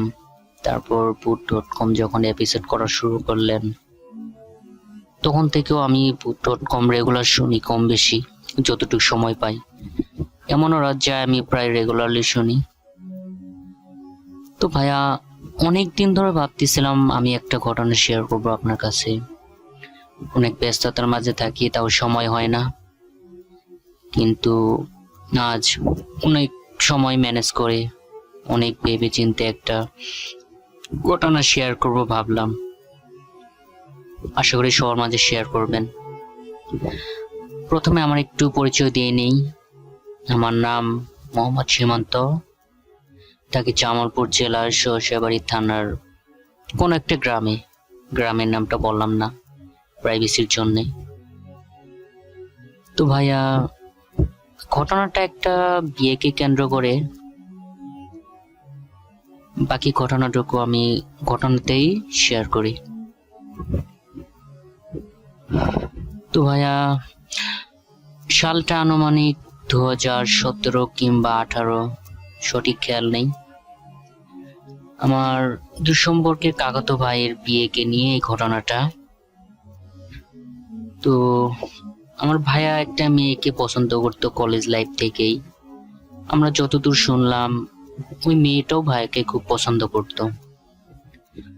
তো তারা অনেক দূর আগে যায় সম্পর্কে তাদের। তো মেয়েটা নাকি তাকে একদিন বলে তারা বিয়ে করবে, এমনকি তার ফ্যামিলিতে যেন ভাইয়া তাদের খবর জানায়, মানে বিয়ের প্রস্তাব পাঠায়। তো যেই কথা সেই কাজ, ভাইয়া তাকে অনেক ভালোবাসে, মেয়েটাও ভাইয়াকে অনেক ভালোবাসে। ভাইয়া 7-5 না ভেবে মেয়ের বাড়িতে মানে বিয়ের প্রস্তাব পাঠালো। তো রাসেল ভাইয়া, প্রথমে মেয়ের বাবা রাজি হয়নি, কিন্তু মেয়েকে অনেক আদর করে ভালোবাসি, সেই ক্ষেত্রে একটা পর্যায়ে বিয়েতে রাজি হলো। তো ভাইয়া, একটা বিষয় ক্লিয়ার করে রাখি, আমার দুঃসম্পর্কের ভাই যাকে ভালোবাসতো, যার সাথে সম্পর্ক রাখতো, তাকে নাকি একটা ছেলে পছন্দ করতো। সে কলেজ লাইফ থেকেই সেই ছেলেটা অনেক পছন্দ করতো, মানে প্রপোজালও করেছিল। তো মেয়েটা নাকি মানা করে দিছিল, তো রাজি হয়নি। তো একটা পর্যায়ে ভাইয়ের সাথে সম্পর্ক হয়, সেই হিসেবে তারা দুজন দুজনকে পছন্দ করে ভালোবাসে, এমনকি বিয়ের দিকেও অনেক এগিয়ে গেছে। তো ভাইয়া, সেই ছেলেটা কিভাবে জানি ভাইয়ার হয়তো বা ওর মেয়েটার বিয়ের কথা শুনতে পারে। তো বিয়ের 1 সপ্তাহ আগে মেয়েটাকে মানে ডাকে বাড়ির বাইরে, মেয়েটা যায় না, পরে নানান ধরনের হুমকি দেয়। তারপর মেয়েটা গেছে, তার সাথে দেখা করলো, কথা বললো। তো ওই ছেলেটা নাকি বলছে মানে আমার হবু ভাবিকে যেন এই বিয়েতে রাজি না থাকে, বিয়েটা না করে, না হলে অনেক ক্ষতি করবে ভাবির, আরো অনেক নানান বিষয় হুমকি দিত। তো ভাবি এগুলো কথায় কোনো ভয় না পেয়ে তাকে অপমান অপদস্থ করে পাঠিয়ে দেয়। তারপর মাশাআল্লাহ বিয়ে হয়। বিয়েটা মানে বিয়ের সমস্ত কার্যকলাপ শুরু হয়, কেনাকাটা, এক পর্যায়ে বিয়ের দিনও আসে। তো বিয়ের দিন বিয়ে পড়ানো হলো খুব ভালো করে, খাওয়া দাওয়া, তারপর বিদায় নেওয়া, সবকিছু ঠিকঠাক। বাড়িতে আসার পর হুট করে ভাবি যেন কেমন একটা মানে অচেনা ব্যবহার শুরু হলো, যেটা কেউ আমরা কখনো ভাবতে পারিনি যে হুট করে ভাবির এরকম আচরণ দেখা যাবে। তো আমরা প্রথমে তেমন আমলে নিলাম না, ভাবলাম নিজে বাড়ি থেকে অন্য একটা বাড়িতে আসলো, মন খারাপ থাকতেই পারে, এটাই স্বাভাবিক। তো ভাবে 2 দিন কেটে গেল। তো ভাইয়া একদিন আমায় এসে বলতেছে যে তোর ভাবি এরকম এরকম আগে ছিল না, এখন হুট করে এমন হলো, কি সমস্যা? তারপর আপনারা তো জানেনই বিয়ের 3 দিন পর ফির নিতে যায়, বিয়ের ফিরনি বলে। তো এখানে বাড়িতে গিয়ে বাড়িতে থেকে আর আসবে না, ভাইয়ের সাথে অনেক মনোমালিন্য হয়, ভাইকে দেখতে পারে না, নানান কথাবার্তা শোনায়, গালি দেয়। তো এভাবে প্রায় 1 মাসের মতো কেটে গেল। তো ভাইয়া আর ভাইয়ার ফ্যামিলি ওরা বিষয়টা ঠিকভাবে মানতে পারলো না, তারা প্রথমে একটা আহ হুজুরকে দেখালো যে আসলে কি বিষয়টা এমন হুট করে চেঞ্জ হয়ে গেল। তো হুজুর বলল তাদের যে ওনাকে একটা মানে ছোটখাটো একটা জাদু টোনা করা হয়েছে, যে কোনো একটা জিন হয়তো বা এরকম উদ্দেশ্য কোনো জিনিস দিয়ে, তো তাকে একটা তাবিজ আর পানি পড়া দিয়ে চলে গেছে, এর বেশি কিছু বলেনি। তারপর ভাবি কিছুটা স্বাভাবিক হয়, আবার আমাদের ভাইয়ার বাসায় আনে। তো বেশ কয়েকদিন খুব নর্মালি যাচ্ছিল, কিন্তু হুট করে প্রায় 1 থেকে 1.5 মাস পর হুট করে ভাবির নাকি খুব বাজে অবস্থা হয়ে যায়। তো ভাই আমায় কল দেয়, আমি যাই, আমার বন্ধুরা মিলে যাই। যাওয়ার পরে দেখি খুব করুণ অবস্থা। ভাইয়া কিভাবে বোঝাবো আপনাকে, মানে 2-3 জনও আমরা ধরে রাখতে পারি না, এরকম একটা অবস্থা। তো আমরা একটা আমাদের এলাকার পাশে কবিরাজ, তার নাম বললাম না, তো আমরা কবিরাজকে ডেকে আনি। তো বিশ্বাস করবেন না ভাইয়া, কবিরাজ বাসায় পাড়া দেওয়ার সঙ্গে সঙ্গে বলে এই বাড়িতে একটা অশুভ আত্মা বসবাস করছে, হয়তোবা মানে জিন জাতীয় এমন একটা কথা বলল যে খুব ভয়ানক, এ বাড়িতে কেউ ওটা চালান করছে, কে হতে পারে। তারপর ওই যে ছেলেটার কথা বললাম যে ভাবিকে বিয়েতে মানা করছিল, তো সমস্ত কিছু বলা হলো। তো ওই ছেলেকে আর খুঁজে পাওয়া যায় না। আমরা গেলাম ওদের বাড়িতে, ওরা নেই। শুনলাম ওরা নাকি ঢাকায় থাকে, ঢাকা কোন জায়গা থেকে আমরা সঠিক জানি না, কিন্তু একটা পর্যায়ে তার ফোন নাম্বার নিয়ে আমরা কথা বললাম। প্রথমে সত্যিটা বলিনি, তারপর বলতে বাধ্য হলো। আমরা অনেক চাপ প্রয়োগ করলাম তার ফ্যামিলিতে। তারপর সে বলে যে সে নাকি তার উপর কালো জাদু করছে, সে যেন সংসার করতে না পারে ঠিকভাবে, আর যদি আবার সংসার করতে পারে তারপরেও তাদের ভবিষ্যতে নাকি বাচ্চা কাচ্চা আসবে না, মানে এই টাইপের একটা কালো জাদু করছিল। কিন্তু ভাইয়া বিশ্বাস করেন, আমার ভাবির এমন অবস্থা হয়ে গেছিল, মানে ঠিকভাবে খেত না, কারোর সাথে কথা বলতো না, একদম একা এক ঘরের কোনায় বসে থাকতো, মানে কারোর সাথে ভালো ব্যবহার ভালো কথা কোনো কিছুই বলতো না। যদি কেউ তাকে খাওয়ার জন্য জোর করতো, তাকে গালি দিত অকথ্য ভাষায়, নানান কিছু অনেক কিছুই বলতো। সবাই আসলে অবাক হয়ে গেছিল যে হুট করে মেয়েটার কি হলো। তো কবিরাজটা সিদ্ধান্ত নেয় একটা নির্দিষ্ট একটা রাতে তার নাকি একটা চিকিৎসা করবে। বেশ কয়েকটা জিনিসপত্র আমাদের ম্যানেজ করতে রাখতে বলে। একটা খাসি, তারপর 10 কেজি মিষ্টি, আর কি কি জানি বলছিল, এলা সঠিক মনে নেই আমার, এরকম জাতীয়। তারপর কবিরাজ আসলো, এসে তার সাথে থাকা কয়েকটা জিন মানে তার ভিতরে চালান করে দিল। আর তখন ভাবির মাঝে তার একটা জিন মানে হাজির হয়ে সমস্ত কিছু বলল যে যে ছেলেটা ওরকে মানে বর্তমান যে জিনটা ভাবির উপর ভর করে আছে তাকে অনেক বাজেভাবে তার উপরে মানে চালান করা হয়েছিল। একটা মাছ মানে একটা জ্যান্ত একটা মাছের ভিতর বেশ কয়েকটা তাবিজ আর কি কি জানো বলে জাদু টোনা করে মাছের পেট কেটে ওটার ভিতরে দিয়ে তারপর সেলাই করে নাকি আবার নদীতে ছেড়ে দিছিল। তো সেই মাছটা কবিরাজের সেই জিনগুলো মানে উদ্ধার করতে পারেনি। আর 2টা তাবিজ তাদের বাড়ির 2 পাশের 2 কোণায় পুঁতে রেখেছিল। তো ভাইয়া তাবিজ কোন পাশে আছে তারা কেউ বলতে পারে না। তারপর অনেক কষ্টে তাবিজগুলো মানে বের করার মতো সাধ্য হলো। দেখলো এত নিকৃষ্ট ভাবে একটা মানুষকে কেউ এরকম ভাবে জাদু টোনা হয়তো বা মানে খারাপ কাজে লিপ্ত করায়। তো এইটুকুই ভাইয়া, আসলে মানুষের দ্বারাই এরকম খারাপ কাজ হয় আদৌ আমরা বিশ্বাস করতাম না, শুধু আপনার স্টোরিতে শুনতাম, তারপর মানে এগুলোই বিশ্বাস করতাম, নিজের চোখে দেখিনি কখনো। কিন্তু এটা দেখে নিজের চোখকে বিশ্বাস করতে একটু সক্ষম হলাম যে না, যে আদৌ জাদুটোনা, জিন, হয়তোবা শয়তান বলতে কিছু আছে। আশা করি ভাইয়া ঘটনাটা সবার মাঝে শেয়ার করবেন। ঘটনাটা কতটুকু গুছিয়ে বলতে পারলাম জানি না, কিন্তু বিশেষ করে এটা 100% সত্য একটা ঘটনা। যদি ঘটনাটা কখনো সিলেক্টেড হয় অবশ্যই জানাবেন, আমি অনেক অপেক্ষায় রইব আমার ঘটনা আমি নিজ কানে শোনার জন্য। আজকে এই পর্যন্তই ভাইয়া। আমার কাছে কয়েকটা গল্প আছে আমার দাদুর কাছ থেকে শোনা আর আমার নানুর কাছ থেকে শোনা, দেখি এটাতে কেমন অনুপ্রেরণা পাই। যদি পাই তাহলে ইনশাল্লাহ সামনে আরো কয়েকটা ঘটনা আপনার কাছে শেয়ার করব। আজকে এই পর্যন্ত ভাইয়া, আসসালামু আলাইকুম, ভালো থাকবেন। boot.com চিরজীবী হোক। আল্লাহ হাফেজ।